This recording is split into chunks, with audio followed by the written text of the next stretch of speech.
Wrestling fans, I'm Dan Marati. And this is the man of the hour, Leo Rush. It's all over BostonWrestling.com and our social media. But Leo, brother, they got to check out some of this merch. They got to. Check it out, fans, right now available on eBay. You can add this to your collection. Support Wrestling Insiders and keep wrestling legends working on eBay. Get this WWE NXT TakeOver War Games 2020 11x14 limited edition autograph poster signed by everyone on the event. Number 23 of only 100 made. Includes signatures from the Undisputed Era: Johnny Gargano, Damian Priest, Tommaso Ciampa, Timothy Thatcher, Io Shirai, Tony Storm, Rhea Ripley, Dexter, Loomis, and more. Comes with authentication hologram on the back of the poster. Also comes with mystery autographed 8x10 and an on-air shout-out from WWE Hall of Famer Mr. USA Tony Atlas on Wrestling Insiders at your house. Get it now. Boston Wrestling Sports and the MWF explodes into a new year of unknown with professional wrestling content galore, and we need you to join our family. Every Tuesday night at 10 p.m. after we review the previous night's Monday Night Raw, it's Wrestling Insiders at your house with the unpredictable WWE Hall of Famer, Mr. USA Tony Atlas. Wednesday nights after WWE, NXT, and AEW at 10 p.m., you never know who's going to show up on Wrestling Insiders Special Edition. Every Thursday night at 10 p.m. after our NXT and Dynamite review, it's Marty Jannetty's No Holds Barred Sex, Drugs, and Rock and Roll journey through the 80s and 90s on Wrestling Insiders Party with Marty. Friday nights after the lights go down at the Thunderdome on SmackDown, it's John Cena Sr.'s Wrestling Insiders Fabulous Fridays. Plus, look for classic clips, bonus live episodes, pay-per-view watch-alongs, and more. If you want early, ad-free access to all of our Wrestling Insider talk shows, our acclaimed Studio Shoot Interview DVD library, and to help keep wrestling legends working during the worst of times, for less than a cup of coffee at Starbucks, join our growing family at patreon.com/Boston Wrestling. Expect the unexpected in 2021. This is Mick Foley. This is Harley Race. This is Shelton Benjamin. This is Mr. Wonderful Paul Orndorff. This is the Monster Abyss. And this is Daniel Bryan. This is JBL, and you're watching the MWF. Be there live.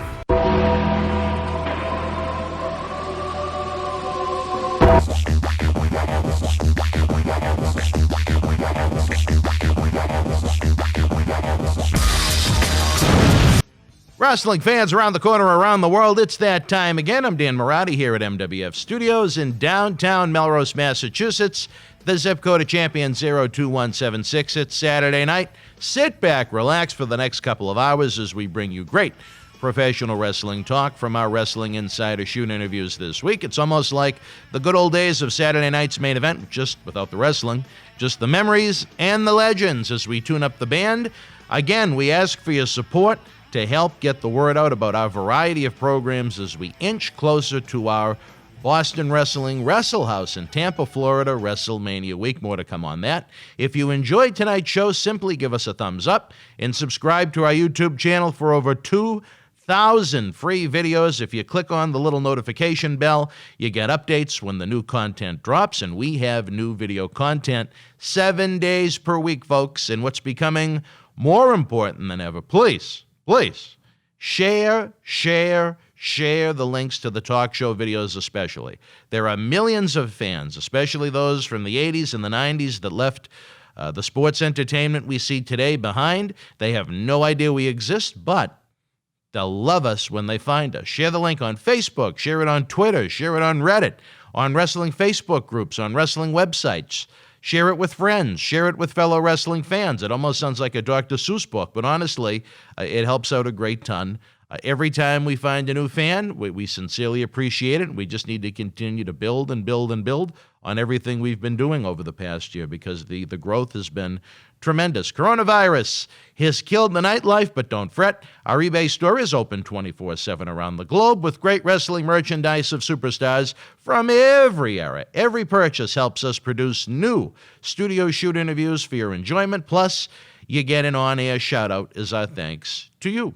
Everyone that watches any of our programming is a friend. However, if you want to be part of the Boston Wrestling MWF family, it's simple. For less than an overpriced coffee down at Starbucks, head on over to patreon.com/Boston Wrestling and get an early, ad-free access to our weekly Wrestling Insiders in Studio Shoot interviews, access to our world-renowned Studio Shoot interview DVD library that's been seen by millions online and millions more on The Howard Stern Show, Patreon exclusive videos like this Thursday's Marty Jannetty WWF Super Tape 2 watch-along, and a brand new Iron Sheik Studio Shoot interview DVD coming in April. Plus, you get to know that you, yes you, are helping keep professional wrestling legends working. Again, patreon.com/Boston Wrestling. The links to the Patreon and the eBay store are also in the description box below. Don't forget, we've got watch-along fever here in Boston Wrestling, and we're going retro the next 2 weekends. Tomorrow night, a little early, at 5 p.m., we're going to flash back to the first WCW March pay-per-view as World Championship Wrestling attempted to go with the monthly pay-per-view format we now have. WWF obviously followed suit with their in-your-house format in the spring of 1995. It'll be WCW Uncensored 95 with Hulk Hogan defending the WCW World Championship against Big Van Vader, or at that point, Vader. Even better, we're going to have our version of Wheel of Fortune called Ring of Fortune out, where a lucky fan is going to win an autographed Vader poster, and a runner-up is going to win an autographed Vader 8x10. We only have 14 slots open on the wheel. They'll be $10 each using PayPal. If you want to use Super Chat on YouTube, you're more than welcome to, but it would be $15 because YouTube takes a big chunk of the pie, so to speak. Let's have some fun. Let's help keep the wrestling legends working down in Tampa. Then, on Easter Sunday, after a socially distanced visit from the Easter Bunny, we bring to you a WrestleMania 1 watch-along. Just days after its 36th anniversary, we go back in time to the world's most famous arena, Madison Square Garden, New York, New York, the Big Apple. March the 31st, 1985, the night it all started just 6 days before WrestleMania 37 kicks off. We'll have some fun. With that said, we welcome you to Wrestling Insiders Week in Review and what's turned into a social media controversy this week. Tony Atlas decided to no-show his show, leaving this week's episode a little blank and a little stiff with my thoughts on it, even though he was paid to do the recordings back on February the 5th. Not sure how it's going to sort itself out in the weeks to come, and I'm very disappointed about that. So this week, we're going to open up with the veteran Savio Vega, a.k.a. Quang, who continues to take us on his journey through early 1994 in the World Wrestling Federation. Savio shoots on WrestleMania 10 in the Shawn Michaels Razor Ramon ladder match. Savio has some great stories about the late, great Owen Hart, locker room ribs with Damien the Snake and Jim Cornette, tons more. He is Savio Vega. All right, wrestling fans, welcome to another special installment of Wrestling Insiders. I'm Dan Marotti, Savio Vega. The fans are loving some of the inside stories from your travels in the King of Sports Pro Wrestling, some of your tidbits of information about learning the King of Sports Professional Wrestling. So it's almost like a buffet of information when they tune in and watch these shows, and I think that's a great thing. That's good. That's good. I mean, it's true stories of what I live when I was in the company. I learned a lot. And of course, in my beginnings, just walking in and know who is who. Then later to move to how they do the production, where they put the cameras, where's the camera here, where's the camera there, why is the camera there. I just study the shots and look around. In the back when you have to do the promos. So I was doing a lot of promos when it was New York area, because for the Garden and stuff like that, when I was Savio Vega, no? In that show that we talked before about Africa, South Africa, I remember this day, I did my promos, did like 4 promos or something like that, and I finished, yes. So I hear the guy says, okay, who else? Well, this guy has this, and the other one is that, and they blah, blah, blah. They're doing pre-tapes, and they're doing this, and they're doing whatever. Everybody's busy, and we have to fill all this. So I said, well, you guys want, I could do more. Are you sure? I said, yes, let's do it. So I'm off that day, just doing that. So just read. I'm Savio Vega, hi Cape Town, how South Africa, blah, blah. So I start doing I'm Savio Vega, World Wrestling Federation, I'm coming to Cape Town, and blah, blah, blah. So I did a bunch of promos. What I don't know is that when we get to South Africa, Savio Vega was big time popular there because of the promos. Because of the promos, They put me, every promo was Savio Vega, Savio Vega, Savio Vega. So I remember when I coming out the aisle and they said Savio Vega, you could hear the people, whoa! I'm like, what the heck? Like, what is this? Happy, you know, but don't know that it was that. They put me in every show was my face. In every show, every segment or whatever, every 2 segments or whatever they put it, but was there. Because nobody else did it. Putting that attention to detail is an important thing. And a lot of the guys didn't take their time to do those promos. And I tell you, I miss maybe I missed the ball, to catch the ball a few times, but I don't regret that. That's happened in life. Because, of course, they maybe pitch that ball and I don't put that attention and let it go or whatever. Then you ask yourself, why I'm not on top? Because it wasn't your way. Your way is to make it over there. Yeah, you're thinking in this, but your destiny is this. Mm-hmm. So I cannot regret of what I did in the past with wrestling when I don't took the position like New Japan want to put Muta and me together as a tag team. Really? And I leave into another company. Oh. So they don't tell me that. I tell them that I'm going. And so then they told you. Why you not tell me this before? Or maybe you're doing it just for mess to my head. So I said, hey, I'm gonna get more money there. So I went there, and the company fell down out. So I come back to Puerto Rico. That's when I come back to New Japan Rest later. They give me the opportunity to come back. Then from there I went to WWF. So it's if a rock in the middle and I hit that rock and that make me turn my way to another way, whatever. Take your time, guys. If you're gonna make it, you're gonna make it. But if you hurt, it's gonna be hard that any company pick you if you have a blown tire. If you knee hurt because you did another flip that wasn't there in the moment and you hurt yourself and you want to make it to this too big company, it's going to be hard because they're going to train you, they're going to check you. If you got a blow tire, that dream goes down the drain. Back to the European tour, February of '94, a guy you worked a lot with, an undercard enhancement talent, if you will, Jim Powers, a guy that had a long tenure with WWF, but never seemed to get away from that undercard position in the company. Any memories of working with Jim Powers? Well, Jim have a good body. Yeah. Good person, talked to a lot, but he was into the business. He was into the business. He loved to wrestle. He was a tag team with Paul Roma. Paul Roma. I remember the Heavenly Bodies, something like that they call him. Young Stallions. The strong. And Jim always was in the gym. He was working out, drinking his protein, and we have good matches. Good matches, good people. We never have a difference. No way. We work always, and he always was happy. His hair like this, you know. That was flare hair, but black. Yeah, right. Yeah. See? Same. Let me ask you this, as someone now that, you know, has had such an extensive background in the business and is a creative person, why do you think that Jim never really got above undercard status? What was missing? Knowing the work and working with him, it's the same. It's just the booking.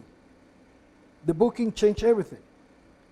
The mind, the writer, that's the one that maybe he needs some balls to tight to be more aggressive if he's going to be, that's the word, to be a heel. Mm-hmm. Or what we need to, how you picture any guy, him in this position, how you going to put him as a good baby face? What movement he need to do to hook the people? How we going to sell the car to the people with this guy? That maybe you go, he's good, but well, that happened too. He had a long run. I mean, he was Yeah. there for about 8 years. Oh, yeah. But he never. At Survivor Series 87, the Young Stallions and the Killer Bees were the two surviving tag teams. But other than that, it was just undercard stuff. Yeah. For a guy that was, I enjoyed the Young Stallions. I thought they were a pretty good tag team. Yeah, they team. work hard. But then they were around so long, they almost became the old Stallions. So Yeah. I remember Paul Paul Roma? like in one or two cards. Then later, don't see it, and I continue working with this guy. And like I told you, we have good matches. I mean, it's just putting over the character too. Yeah. You know, that's one of the when somebody arrives. Of course, you have to put strong that character. Coming with Yokozuna as a tag team from nowhere to be in matches. I mean, they trust me. They trust me Sure. that this guy could do work. I worked with them before, all them. You know, Steiner's, Yoko. Never with Macho, but easy stuff. That's why when you learn the book, you could work anywhere and with anybody. Easy. What about on that same tour, my partner in crime on Thursday nights at 10 p.m. that just texted me, Marty Jannetty, Marty. I believe was fired for the 85th time on that tour. Do you remember what Marty did on that time to be axed from the company? I think he got too many drinks. Too many. Too many drinks. Well, that was just about every night. He was, yeah. I remember he with his hat go like, "Hey, man," but too many. I mean, the company, of course, they want to, like now on, and every company want to do it. They want to keep the clean name or whatever. Well, it's kind of a hard to get all those guys, you know, with the good face when there we are every night in a bar. Right. You know, they don't want no drugs, but they make you alcoholic. And these weren't during the days when it was 4 days on, 3 days off. These were when you were on extensive tours. Well, those guys in the 80s, they Even longer. They laughed at what happened in the 90s. sometimes a month. I remember Sheiky Baby in this studio one time said he did 102 straight days before he went home. I mean, how do you stay grounded to reality at that point? No, man. Especially with you're not talking about a territory with WWF. You're talking about flying to different cities in airplanes almost every one of those 102 days. Yeah. You know? No, but when my time, you know, coming from Puerto Rico, so sometimes I pick one, and in 4 days I take. Sometimes I would took in about 8 planes. Yeah. San Juan to Miami, Chicago, or New York, Boston area, whatever, or Dallas to go to LA. When you were in WWF, did you live in San Juan? All Still? the time. Okay. They want me to move because that was coming in the company to have everybody in mainland. But when the lady that talked to me about, hey, we're looking to see if you move to the States, I said, listen, I just bought a house. So I'm going to be paying a house there. You're going to make me pay a house over here. Right. Brett and Owen coming from Calgary, and you pay them all the time to come. So, hey, and it's just 2.5 hours from mainland to San Juan. Right, not And too so too they far. say, that's okay. They keep me there. They don't bother me no more. So I'll leave in Puerto They only Rico. asked you one time. Yeah, and sometimes I was flying home on Wednesday morning and Thursday back to the States because Wow. we go into Europe or something like that. So sometimes one time, Christmas, a Saturday there, one time Really? in those 4 or 5 years. Wow. Let me ask you this. Aside from his firing on the European tour, memories of my good friend Marty Jannetty. Hell of an athlete, hell of a wrestler. I mean, got a great mind for the Man, business. With that ankle that he had yeah. when he was hurt, he was in the ring one time. And I believe we have like a battle royal or something, but it was independent years later. Yeah, I think it was on a WrestleMania weekend, if I So, remember right. Yeah, and I can't believe he got in the ring and did it. Yeah, and we took care of him. We tried, but I mean, I see that leg like that. Oof, good that he's okay now, huh? It's a shame that he's run into the problems he has because, again, he's got a great mind Yes. for professional wrestling. He can break stuff down like nobody's business. I think he would be, if the world was a perfect place, which we know it's not, I think he'd be a great trainer, clear-headed at the Performance Center down for WWE or another one of the major companies So, that are out brother, there. what are you waiting for? What you waiting for? Well, he's got to get his second ankle fixed, and then hopefully everything for Marty, it'll just be nice, smooth sailing. Because he's got a lot to contribute. As I've said to him on the show, I'm looking forward to, once we actually are able to have live events again, having him be almost like a player coach, where he can try and incorporate But he his need to be wisdoms, straight. his values, his mistakes to the independent talent and the superstars of tomorrow. I think he has a lot of value doing that. Good. Yeah, he got a lot of experience. He have some mileage in the road. Oh, a lot of Huh? mileage. So, you know, In and out of the ring. yeah, of course. I know. Maybe out of the ring So, more than in the brother, ring. what are you waiting for? Well, maybe 2021 will be the year of Marty Jannetty. We can only hope. But every The ball Thursday, is in your court. every Thursday night at 10 p.m., we have the Party with Marty right here on the show, and we have a heck of a lot of fun. I come up Party with with Marty. topics, and I tell you, if we hit 10% out of it, maybe, because Marty can drift and go off in many different directions, but that's the way his life has gone. It's almost like those road maps you were talking about. Yeah. He tries to go from Boston to Miami, but he winds up in Denver, Colorado first. You know what I mean? He eventually gets there. Yeah. It just takes a little bit of time Little time, sometimes. little time. But he's a good human being. I think Yes. the world of Marty. That's true. Around that time frame, winter of 1994, a man I think a lot of that broke into the company around the same time as you, at that time known as Thurman Sparky Plug, Bob Hawley. Yes, Bob. Yes, I remember in the beginning. I was there a little bit before than him, if you know Ron. So all the guys that are right there, they just want to go early to bed and go to the gym and polite, and nobody want to do nothing.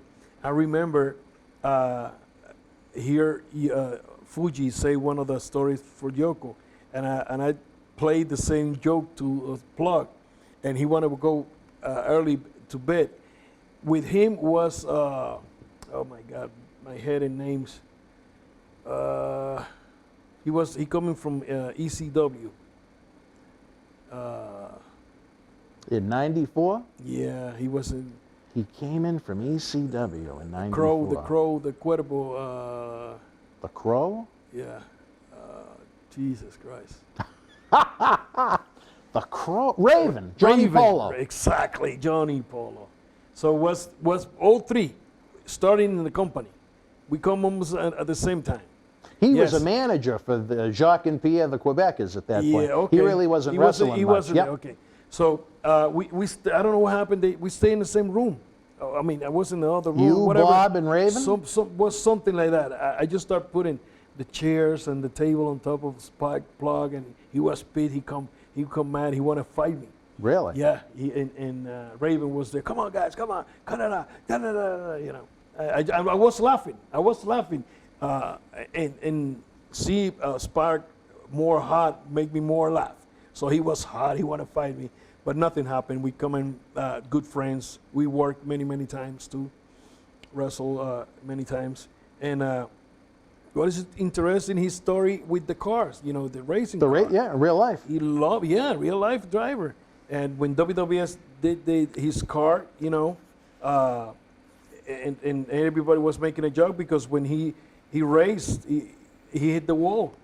You know, something happened, and man, and all the guys, you know the boys, they start making jokes and blah blah blah. But Spark was there for more than 10 years, in the company. Oh, are you kidding me? He was there from 90, right around the same time you joined the company in early 94 through 2010, so 16 years. Wow. He had a hell of a run. Yes, hell of it. You know, and he always liked to train. He trained with Sid Vicious. He was trained with him. He said, he's told me they were very good friends. Oh, yeah. yes. Yeah. Everywhere they go, and Spark was a clean guy. Sid was a clean guy. So, I mean, they're all the time in the gym. Bob, I think it's safe to say, has a strong personality.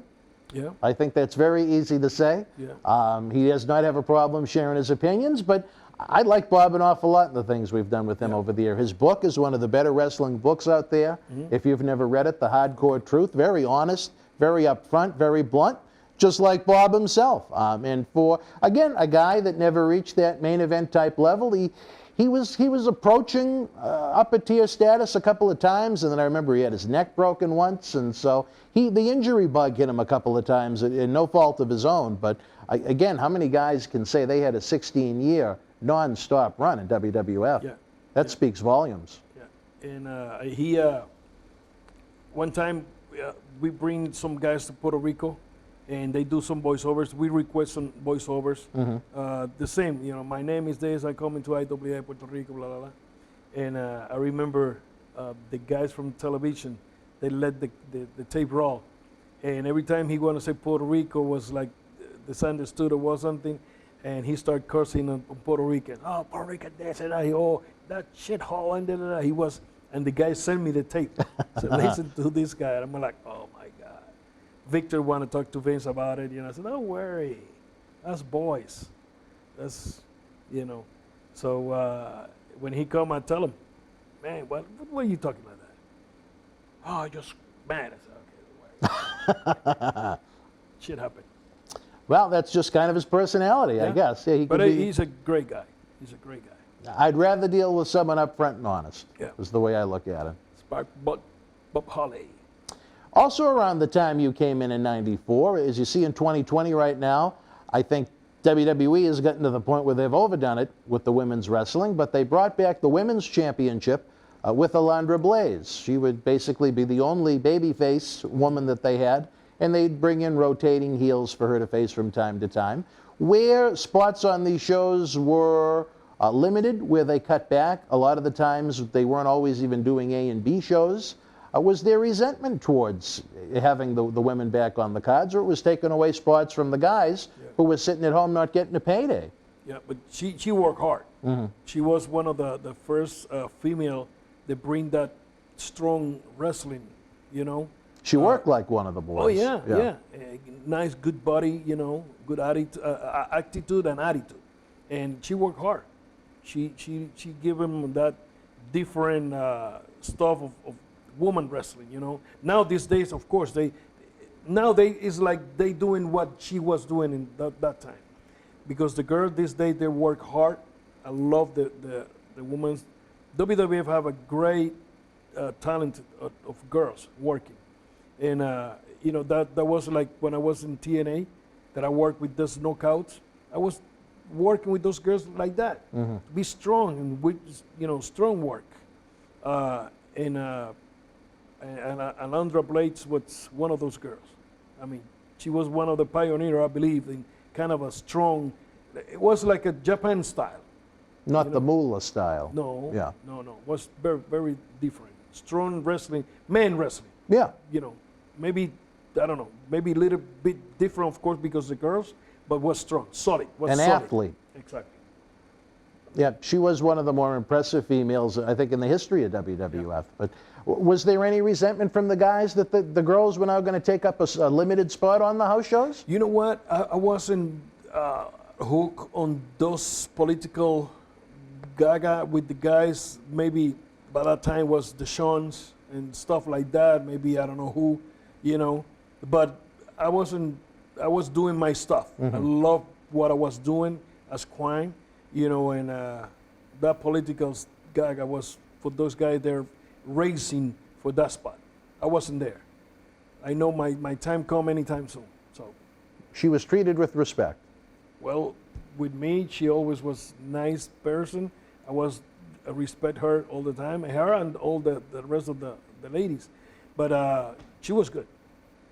What about the big one? March the 20th, 1994, Madison Square Garden, New York, New York, WrestleMania 10. Were you disappointed that there wasn't a spot for Quang on the show? Were you? I remember that. I was there. But wow, could have been good there. But I have to wait, what, 2 years? 2 more years you had to wait to finally be WrestleMania. I didn't even know. And it was no Quang, that's for sure. It was a good point to put the Quang gimmick, maybe first match, something quick there. The green stuff, the red stuff, and whoa, give us some color, let's go home. I don't know, but that's you were at the show, I imagine. I was there. Yeah. I remember WrestleMania 10. It was 10, 11. Did you get to meet any of the interesting celebrities that came in? The Burt Reynolds? And I got a photo with Burt Reynolds. I have went with Tyson. Oh, Iron Mike Tyson, when that was in Boston, yeah. Yeah, they did a show somewhere. I got oh my God, the beach blonde girl. Pamela Anderson. Pamela Anderson. She was at WrestleMania 11, that's right, in the Royal Rumble that year, too. They did an interesting thing with poor Howard Finkel when they put him under the wig for that show, because they had a Cy Sperling for Hair Club for Men came in, and the Fink was under a wig. How about some memories of Howard Finkel, a man who we just lost several months ago that was with that company? He and my good friend Ed Cohen were the first 2 employees that Vince and Linda McMahon hired when they took over from Vince McMahon Sr. Your memories of the Fink? Fink speaks Spanish, and sometimes we spoke Spanish to keep him warm on that, you know. Great people, nice people, all the time treat me with big time respect. When I arrived at the company and we start doing the Savio Vega, and know the Savio Vega is Puerto Rican, so we did. He did like a radio show, and I did couple of times. I did that radio show with him, and he always when something's gonna happen and know that Puerto Rican have to do something with the garden, he just grabbed me. Savio, let's do this, let's do that. He's the guy that called me when the 2K16.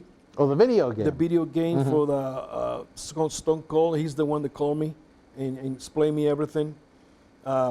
See him a couple of years back in some signing convention. I have some picture with him and me. Great guy, man.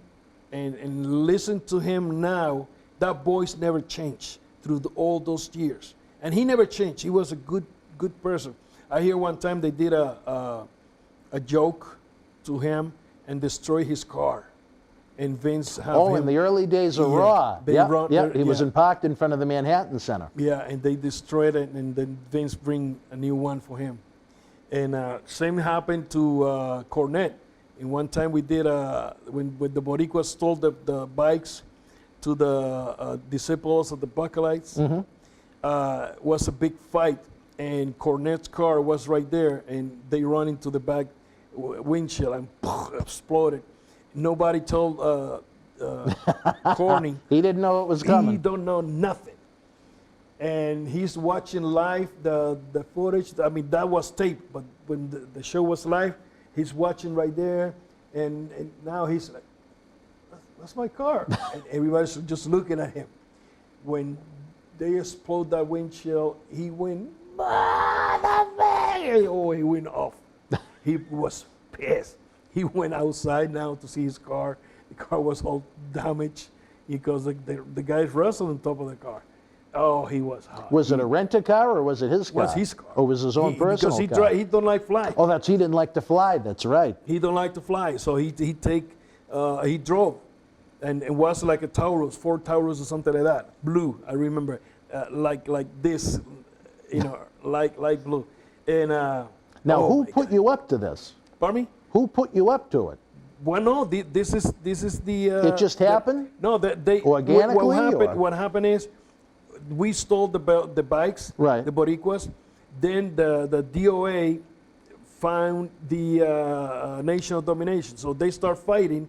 That's when one of the guys threw the other one on top of the car and exploded. But was it a rib where someone from the office said? No, they just did. Oh, they just happened to do it. Yeah. But they take care of him. They take care of him. Oh, I can see the explosion that might have come at that point.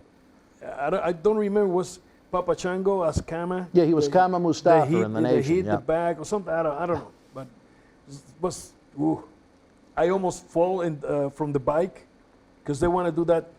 They want to do that live. No, sorry, that was live. Yeah, I remember because when the motorcycle happened, I almost ran into the Jose Estrada because we say we need to go fast right away. I don't ride bike. I learned so this that was day. New to you, yeah. I learned that day in a big parking lot they had rented. That show was taped on New Jersey, the hotel area. What do they call them? The casinos area. Atlantic City. Atlanta City. I remember that. So they bring these 4 bikes, Harley Davidson, and I have the idea, but I don't ride it. So when they say good to go, we start running, jumping the bikes, and the starter. And when I just hit, I almost hit Strada, because we say, guys, I'm gonna be the last one, just in case anything happen, just go. So they catch the Boricua's gone. So when I tried to go, Strada's slow. Oh my God! I just hit it, stop right there, and hit again. I turned to the right and I left the bike right there. We have to stay there because the fight was live right now.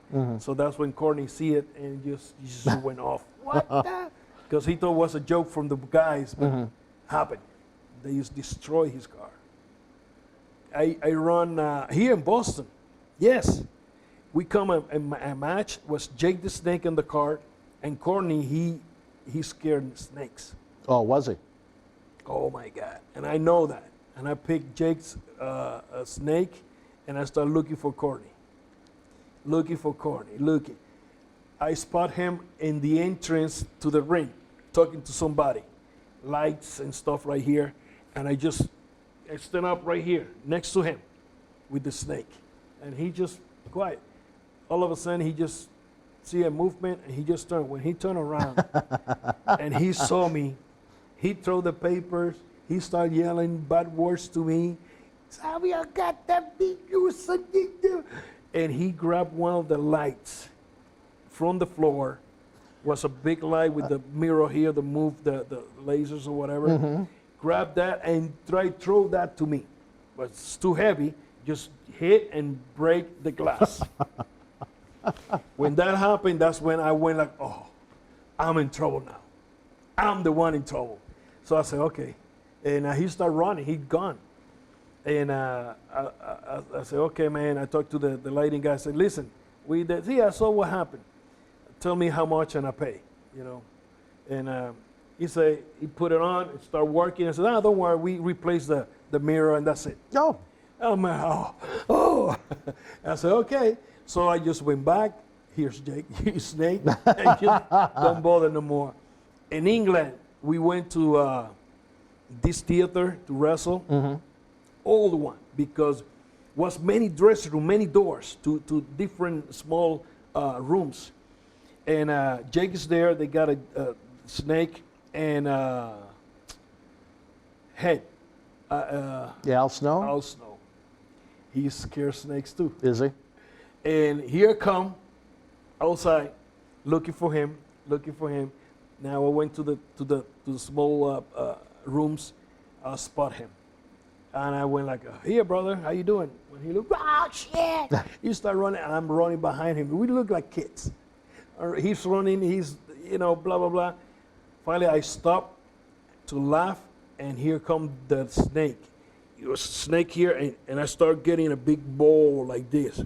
Like a big soft ball in the back, and just open and shit. And across the floor, I was The snake shit on the floor? I mean, just when it just like explode. Shit? Shit. Oh. No shit, just shit. I was in socks. Hit the socks. Hit the floor. Awful smell. I'm like, oh, okay, the joke is on me. And the drib was on you at that point. Was on me. Okay. I go back. Here's the snake. I'm not gonna touch no more snakes. And I throw the socks out. I mean, I have to clean I that. can area. imagine. Yeah. Oh my God. And see that was on me. So no touching, no more snakes. You get yourself on that one. Man.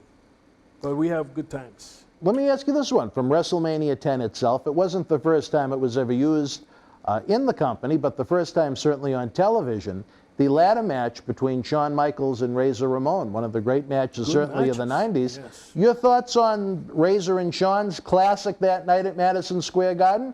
Your thoughts on ladder matches in general now that they're so common? Hey, from that match was the good ideas to the guys to make it bigger and bigger and bigger and have more ladders and more tables and more stuff, And that the only thing that match did was, have great matches after that, And Razor worked hard, Shawn worked hard. I mean, they took a beating with those stairs. Taking a bump in those stairs is not easy. And they did a great job. And from there on, you could see the rest. The story's there. Well, 26 years later, and it's still remembered as a classic. Yeah. Good match. I remember those matches. Yes. They were super mega hot. I think, not to jump the gun a little bit, but I think the rematch they had when they did a ladder match at SummerSlam 95, I thought that one was actually better than the WrestleMania one. One man's opinion, but Well, they upped the ante even more so. But they have at least they have the first one to measurement, and the rest is just make it better. Yeah. Now you see the Edge and Christian, the Hardys. Oh, What yeah. Remember the matches? crazy stuff that they did? Yeah, those two teams and the Dudleys, yeah. So what that match, the first match did was to make the rest better. Made everybody else up the ante when they Oh, had the chance to do That's it. true. Same time frame, coming out of WrestleMania 10, what many probably looked at as a huge upset, Owen Hart, who was generally used as an undercard guy, came away with a pinfall victory over his brother Bret at WrestleMania 10. Bret would go on in the main event to defeat Yokozuna for the World Championship. I thought that was great booking because Bret had a natural challenger that just pinned him the same night going out of WrestleMania 10. Your thoughts on Owen as you saw him, no pun intended after what we just said, but climb the ladder in WWF from undercard to midcard. Now he's main eventing World Championship matches with his brother. To me, they probably need like more heat for Owen in that time to establish him like one of the top guys. I mean, he needs to be more heat. That's what he needs, like more heat to establish him and keep him there, like his brother. His brother had that type of main event guy. Yokozuna had that. Taker had that. He needs something, in my eyes, to get it more established right there. Because Owen, he was, I mean, a loving guy. I mean, personally, you don't have nothing negative to say about that guy. He's joking, funny guy, happy all the time. If he was upset by something, you never see him upset, you know. Great wife, met her. The first time I met Owen was in All Japan Pro Wrestling. Really? I believe he was with New Japan, and I was with All Japan. And we coming out of the hotel or something like that, and I saw him on the street. And the guy that was with me, a Japanese guy, he's Owen Hart wrestler. Oh, how you doing? You know, we met him right there. And then later we see each other working together. We work together perfect. I think you're right. I think there was just, not that he wasn't a magnificent wrestler, but I think there was something missing that prevented him from, aside from working with Bret, from reaching that main event level and staying at that main event level. I think he would probably be looked back at as a great upper mid-card wrestler, maybe bottom of the barrel with the main events, but there weren't too many pay-per-view main events with Owen Hart, you know what I mean? And I think there was just something missing from that recipe. Maybe he wasn't dangerous enough, maybe he wasn't heelish enough. He was excellent, he was very good, he was always a lot of fun to watch, he could be humorous. Other thing you could do is maybe change the clothes or something. Maybe, Something to make it establish it right there. Because the wrestling skills, I mean, you don't have to talk about that. That's right there. The timing was everything, but something in the heat that put that face in the map, big time. Was something right there. I know you weren't active with the company at the time, but do you remember where you were when you learned of the man's passing in one of the true tragedies in wrestling history? That was a tough one. Man, we are just arrived in Detroit, the Boricuas, because we wasn't in the pay-per-view, and the pay-per-view next day. You were going to do TV the next day. Yeah, we were going to do TV. They bring us for just TV. So I have a beeper. Remember? Oh wow, a beeper. Yeah, and the news come up. Somebody paged me. I didn't even remember. When they say that, I went like, and I said in Spanish to the guys, "This happened." What? How? Everybody questioned. I don't know. Just, you know. So when we arrive at the hotel, Quiñones start calling people and check right away, and yeah. Yeah, and man, I remember I said this story many times. To me, by the time it was very, very funny still to me. We coming from Allentown, the university, and it was snowing. And I coming down and I was driving. Next to me was Jim the Anvil Neidhart, and the back was Owen. And I driving down, and it was dark, snowing, and I see a deer right there, and I stop. And when I was looking at deer, Owen, before that, he say, "Watch out, watch out!" And I say, "Okay, easy." So, driving slow. Jim said, "Go, let's go, let's go. Go ahead." So I hit the gas. When I hit the gas, I hear this big boom. I'm like, "What?" And Owen start, "Oh my God, you hit it! You hit it! You hit it! You hit it!" And I stopped the car and start looking around for the damn deer. And I always hysterical in the back. "You hit it! You hit it! Oh my God! Oh my God! Oh my God!" I'm like, "What happened?" Jim is next to me like this. Look at me like that. He's like, so when I look Jim and he say like "Don't believe it," I just turn around. "You son of a bitch!" And from that point I was laughing and laughing. Every time I remember that, a laugh comes. What was it that the noise came from if you didn't hit it? He hit the cylinder of the car. Oh, okay, and you just didn't see it. I got you. He hit the cylinder. "Oh my God, watch out!" And I make him, I'm like looking for the deer. "Oh my God, I hit the deer!" And man, he was funny. One time in Singapore, between Davy Boy, Owen, and me, we grabbed Dink, and we put it in a You're talking about Doink's little midget. yeah, Okay. Dink, and we grab him, put him in a chair, and we put the gaffer tape around him all over, and we put foam in his head and whatever, cover his face, and was a big hole when we sent him. We sent him out, and he's like, "Well, he can talk." We put tape. We kidnapped him that day. But Owen, man, funny guy. Davy Boy, loved those guys. The times that I have with those gentlemen there is nice. Did you get a chance to travel a lot with Owen at any period during your run? I traveled few miles with him. Yes, we one time we come into Pennsylvania from I don't know where, and we hit a blizzard. Oh. Ooh. They'd have the guy from Puerto Rico driving. No, I wasn't Oh, driving. you weren't driving. Okay. No, I was going to say that. Owen driving. One of the Spanish announcer, and he was in English too.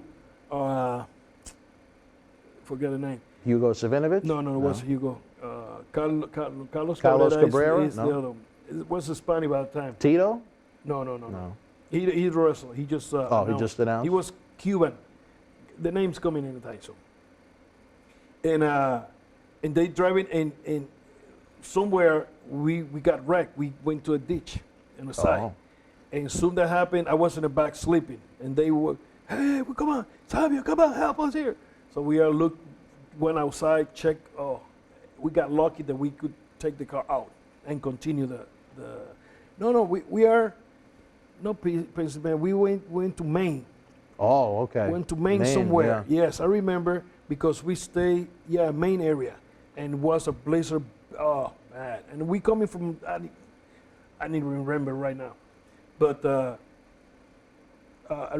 we drove to the hotel. We make it safe that night, but was oof. So you needed to push yourself out of the ditch? We need to push the car out, and we got lucky that we made it. And that it wasn't worse for you guys, never mind the car itself, right? Well, that car was rent a car, but we cannot stay there. It was dangerous and nobody around. Nobody. It was big time blizzard. I took few when I was here in WWF working with them, but one of the worst was that one when you on the road, inside the country somewhere. Oh, it's dangerous. Was it hard for you to get used to the winter weather over here, or did you experience it in other countries? First one big time was in Japan, when I worked in Japan, We got big time blizzard over there too, and I remember the truck that we travel, they have to put the chains on the tires. Right. Because froze big time, and that was by the mountains somewhere in Japan. And we did that in Chicago. I took another one. Oh, I can't even go to Puerto Rico for almost 3 days. You were in an accident? No. We stayed in the hotel. Oh, the blizzard was so bad. I gotcha. They canceled planes. They canceled you must everything. have loved that. And I was lucky. I was with my wife. So one of the tours that I bring her, and we left the hotel. I called. Yeah, it's a flight to Puerto Rico. I just run to the airport. Check. I went all the way to the gate. It's canceled. Oh. What? I just grabbed the phone right away and called the hotel. I said, listen, I'm coming from room such and such. They said, yes, I need to rent that room again because this is canceled here. Okay, the room is yours. Oh, lucky. Went back. At least no one took it, right? Oh, yes. I took back, went back. I mean, I was out for 2 hours. They didn't even clean it. It's like, just keep it They like might that. not even have known you were gone. I just need a bed, a room. So I said to my wife, let's stay here. Stay 3 days with no rush. Could have been worse cities to be stuck in, I guess, right? Chicago is a kind of a fun place. Yeah, because that call come from Canada, from heavy. Right on the water, too. I like cold because Puerto Rico's hot all the time. So You like a little break. Yeah, you need to have good air conditioner. Nice. Yeah. You feel fresh. You feel clean. And sometimes over there, just walking now with the mask on. Oh, my God. It must be horrible with the masks. I didn't even think of that. They're good. Well, hopefully to better days ahead. As we wrap up this episode, any final thoughts on the late, great Owen Hart? A man that certainly had more years left in his prime to entertain fans and have fun with the boys. By Owen, I went to the house where he grew up. By Owen, I met the dungeon. You went to the dungeon? I went to the dungeon. We went to his funeral. Vince paid everybody the ticket to go to the funeral. So we all went there, met the rest of the family. And man, miss that guy.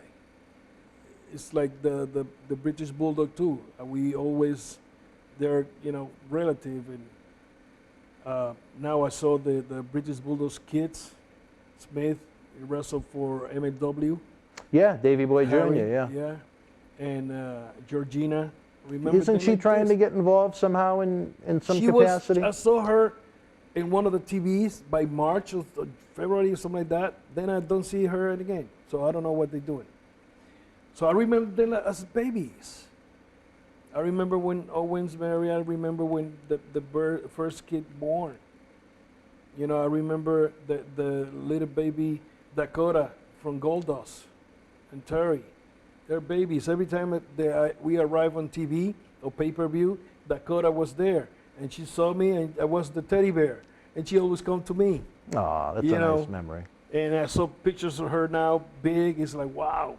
This tall girl. I remember her as a baby, a little doll like this, How can they get so big when we're not getting any older? I don't understand. Know, man. I don't know, brother. I'm 36 right now. I'm 35 and a half, so I'm getting there.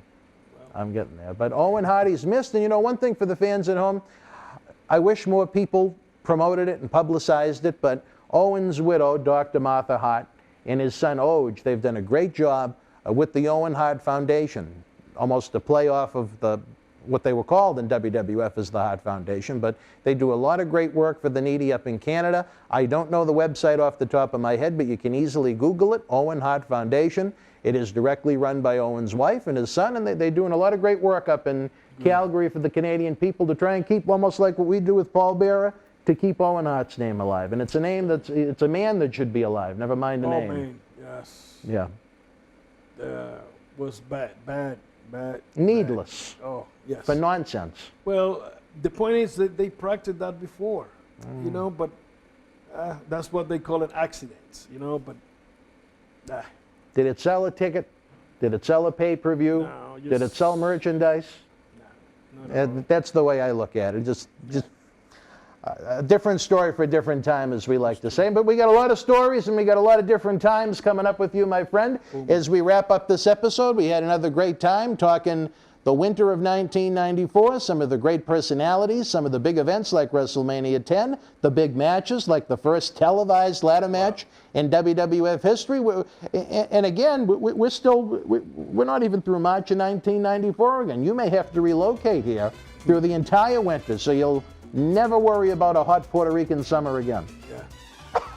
I don't know if you want to go that far, believe me. I'm ready to go to Puerto Rico. We can flip. Let's do it. All right, wrestling fans, so my friend Savio Vega, I'm Dan Marati. Until next time, you and yours, be well, more important, stay healthy. Good night.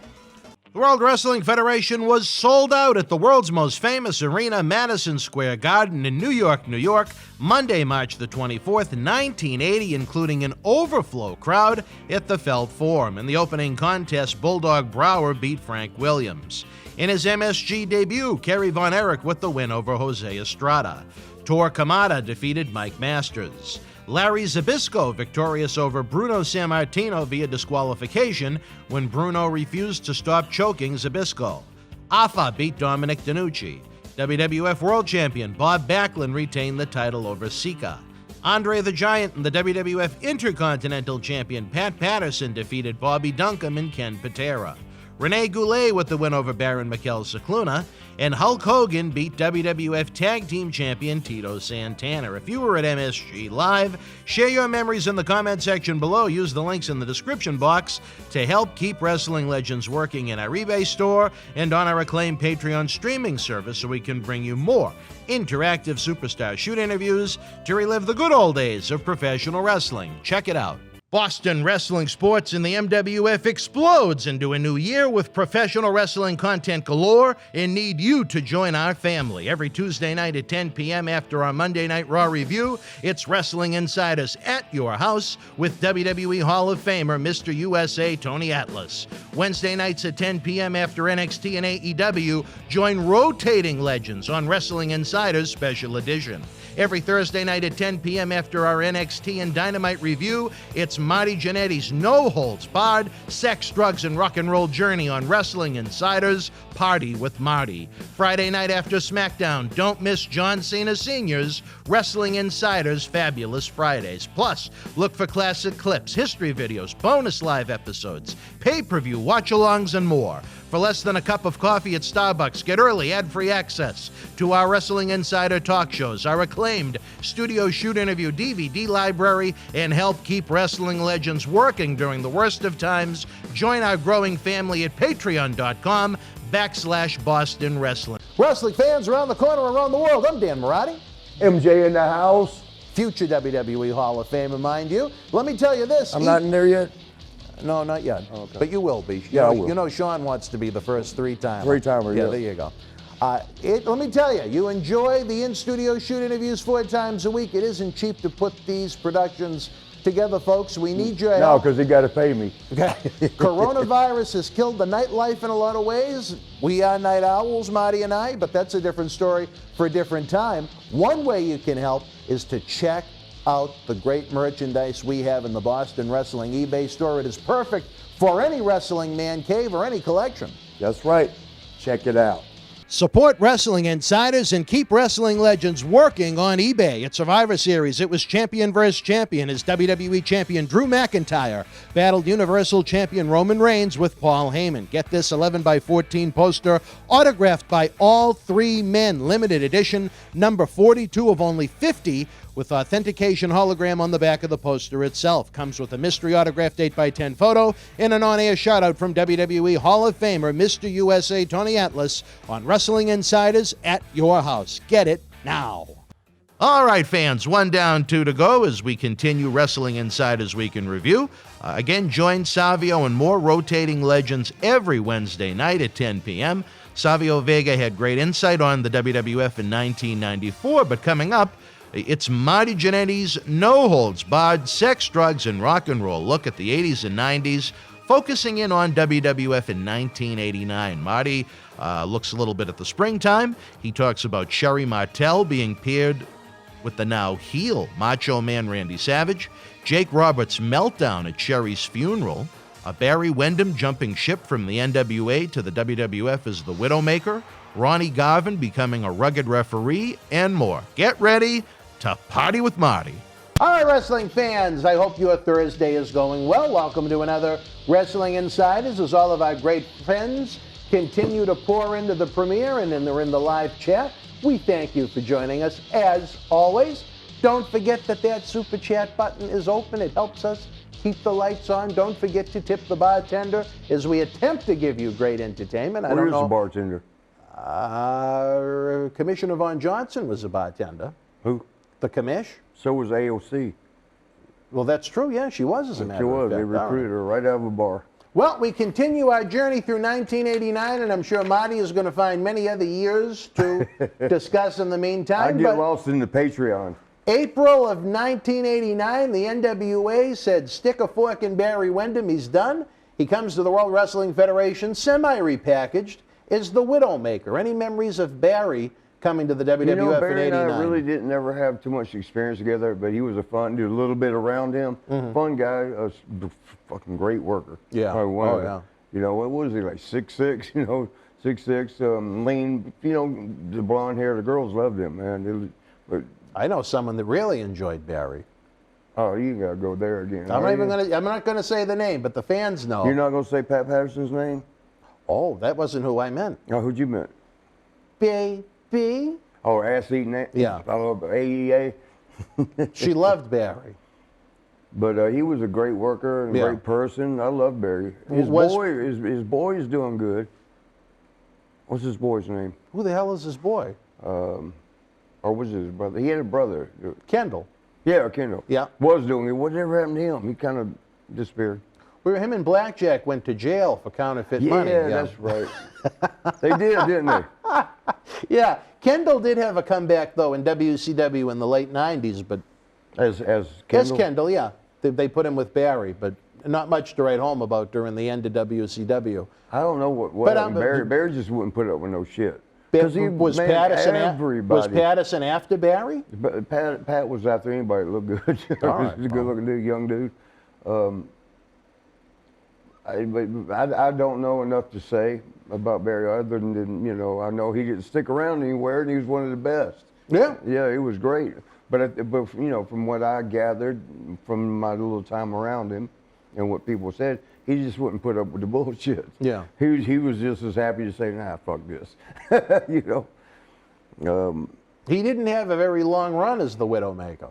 Not long at all. I mean, he was in by the spring, and he was gone before Survivor Series because he was originally booked on one of the teams. What does that mean? Like a widowmaker? That means you killed the husband?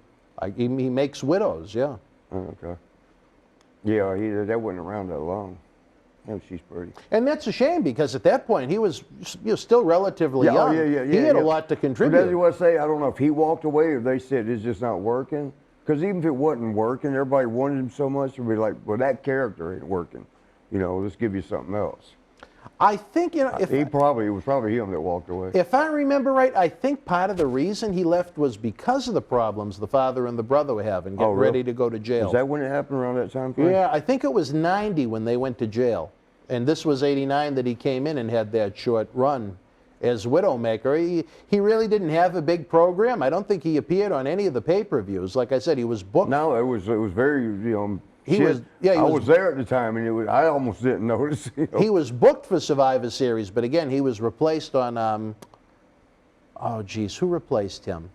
Someone with Wikipedia is going to be able to come up with it more than me. But I think he was on Randy Savage's team at Survivor Series '89. But we'll get to Survivor Series as it goes on anyway. But just a shame that nothing big came out of it. Could you have seen him as someone programmed for Hogan or Warrior in title matches? Yeah, but the Widowmaker thing, they did kind of want him to follow a guideline type thing. We want you to do it this way, that way, this way. And I think Barry just knew, or felt he knew enough. I can do this. You just tell me what you want. I guess. I don't know. I'm not going to speak for Barry.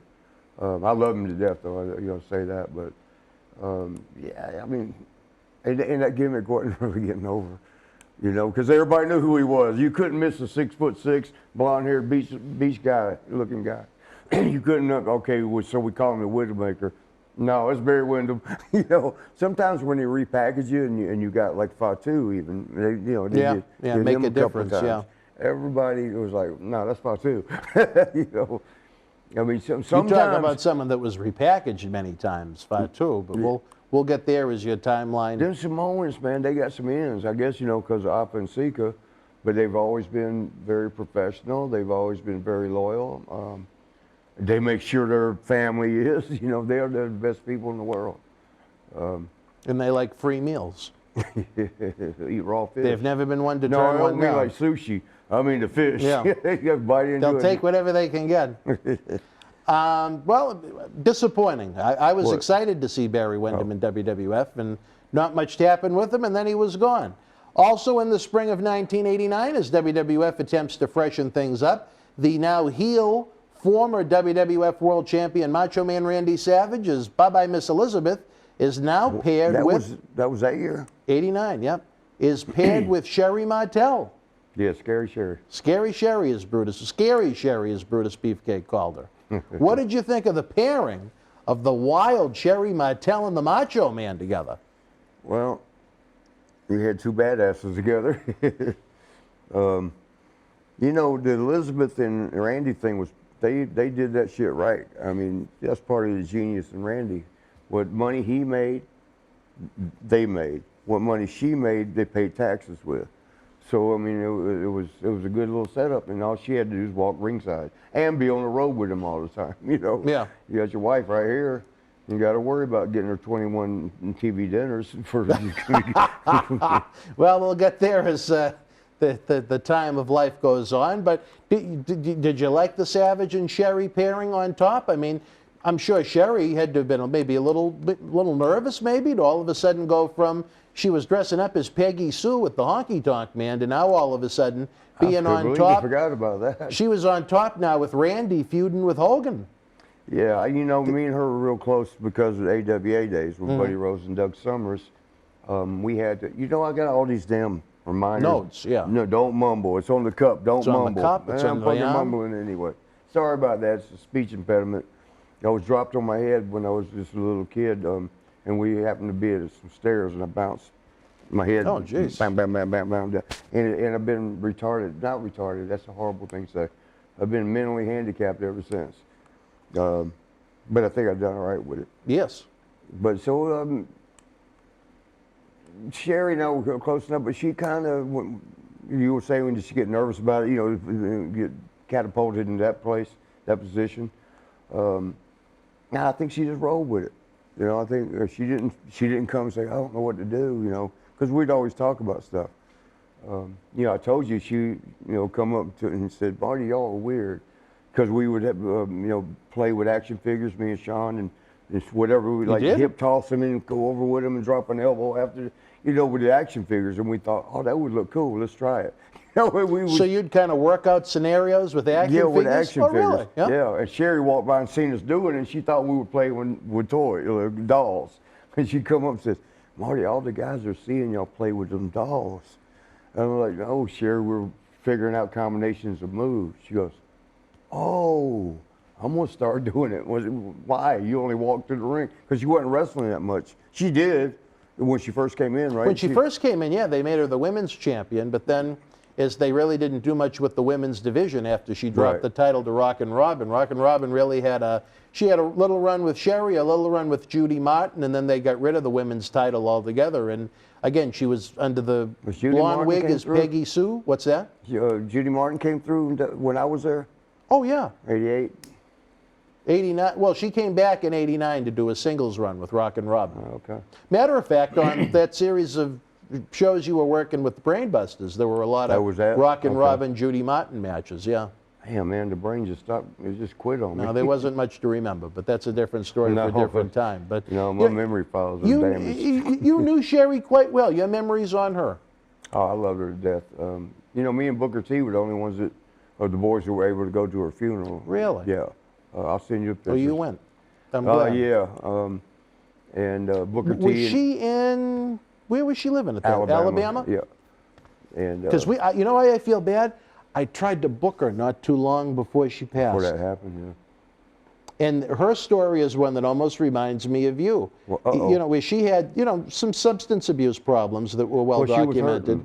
hurting. But here's the thing: if her back problem was It was her taken back, care yes. of, would there be the drug and alcohol problem? Probably not. You know, same with me. I mean, these She ankles, once became- these ankles are fixed, I mean, I've pretty much got to the point now that I can take the pain a little bit. There's still days, you know, because I've tried to stop drinking completely. Well, hopefully that steroid that they're going to give you is going to help with the inflammation and at prednisone, I least shouldn't advertise, make the but prednisone or pain some more shit. tolerable. That's Well, when they do, like by now, I got a cast on. Yeah. When y'all seeing this, when they're doing the reconstructive, I have no idea. Are they going to put an air cast on, or they're going to put a cast, you know, the hard cast on? I would imagine they'd have to the put a hard cast yeah, on because for a I'm little while. imagining, because they're moving a whole bunch of stuff. Yeah. You know, tendons and, well, not tendons, ligaments from one side to the other, and they got to scrape some bone. And, But you'll be a new man.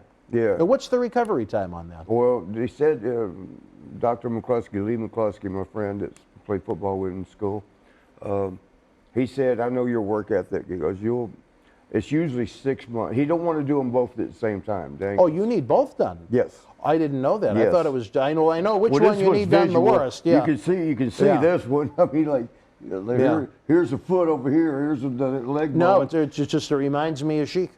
Yeah. He's in the same Uh, boat. Yeah, and the pain, man, in this one, it's not as visual, but it's so bone on bone. 10 years ago when he first looked at him and he did the x-rays, he said, Marty, he goes, we got to hurry and get that. You probably ain't got another 6-8 months before the bone on bone. He said, it's so bad. He goes, you got the ankles. This was 10 years ago. So you got the ankles of an 80-year-old. Wow. And he says, this one, he says, it's going to wear a hole in the bone, the rubbing so much. And he goes, I know you can take a lot of pain, tolerate a lot of pain. I've seen it in football, and I've seen what you do on TV. All of his kids are big fans, so that's so nice. That made me feel good, you know, that they're, you know, home people are proud of me and stuff. But he said when the bone wears through that, I guess he had the name, the medical name for it or whatever. But it was basically the juices from the bone seep out and hit the nerves. He goes, you're not going to be able to tell. You'll pass out. The pain will be so great. It's like taking a sledgehammer to a jelly donut, and all the jelly's gone. No, honestly, yeah. Yeah, I guess so. I was going to ask when you ever did that, to know that. Well, I know the description from some of my back issues that I've had, how it's been described to me. Oh, damn. But, well, we just, you know, we continue to hope for you. But the answer, he said normally 6 months. Like this, we're going to get this one first. You know, the one that's, the foot's over here and the leg bone's over here. We're going to get that one first. And he said 6 months before he don't like to do both at the same time because the reconstructive is pretty complex thing, so he don't want to do them both at the same time. I kind of wish he would, but he knows best. I mean, he's one of the best in the world. Well, you wouldn't be able to get around it all Yeah, if he well, did I'm not both going at to be the able to same do too time. much anyway, you know, but I mean, a lot At least less. with one, you should be able to Yeah, at least get around navigate a little bit yeah. the house. But I think he was doing it for the safety purpose. You know, this is a major one. It's going to Yeah. take a while. I might be in there yeah. 8 hours under the anesthetic or whatever it's called. Man, they got me doing all kinds of weird shit, like blowing, like inhaling. You got to do it for 5 seconds. It's this little inhaler thing, and you watch the little thing float, go up to the top, and you do it like 10, 12, 15 times. And I said, well, how often you want me to do it? Once a day or every day? Or, oh no, every hour. For the rest, What is it? For a week, it's like an inhaler. Well, what you is know it how that you're you blow? inhaling? Air capacity. Oh, okay. And you know, it's like, you know, when the breathalyzers, for those of you who ever got it pulled over and had to do a DUI test, like blow Is that into what it. you have to do? It's I've the never opposite. had You one. got to inhale. Oh, okay. You know, and you got to be able to do it for about 4 or 5. But it's I guess it's going during the surgery. It helps out because you know they got you on the ventilator and the air pumped in, and they want your lungs to, you know, getting all the air they can. Well, I guess. I'm just happy. I that just you- mumbled again. Damn it. I'm happy that you're finally having it done. Oh, me too. I want you to get better and be more mobile. But if for Sherry's services, it was just you with Booker T were the only two representatives from us? Jake Snake, Jake Roberts was there. Oh, did he? Yeah. Good. You know, they were an item, they were something at one time. Really? Yeah.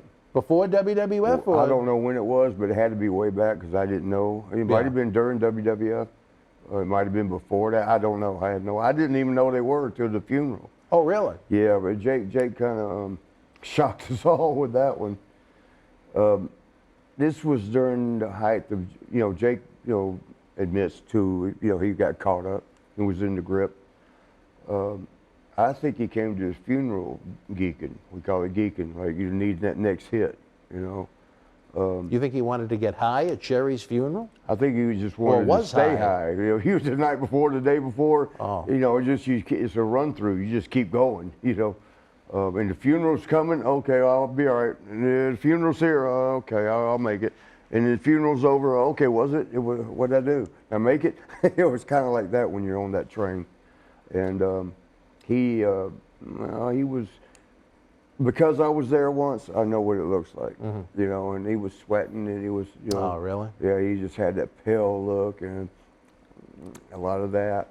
And, we sat together, we all Booker's, and he brought his wife, what's her name? Shamel. Yeah, she was there, one side of me. Jake was behind me, one row, but right behind me. We were talking and stuff, and I had no clue. He goes, I'm going to go up and speak. And now, Sherry had somebody that she was living with. In fact, it was his. I think they were married, were they not? They might have been married. I just know they were living together.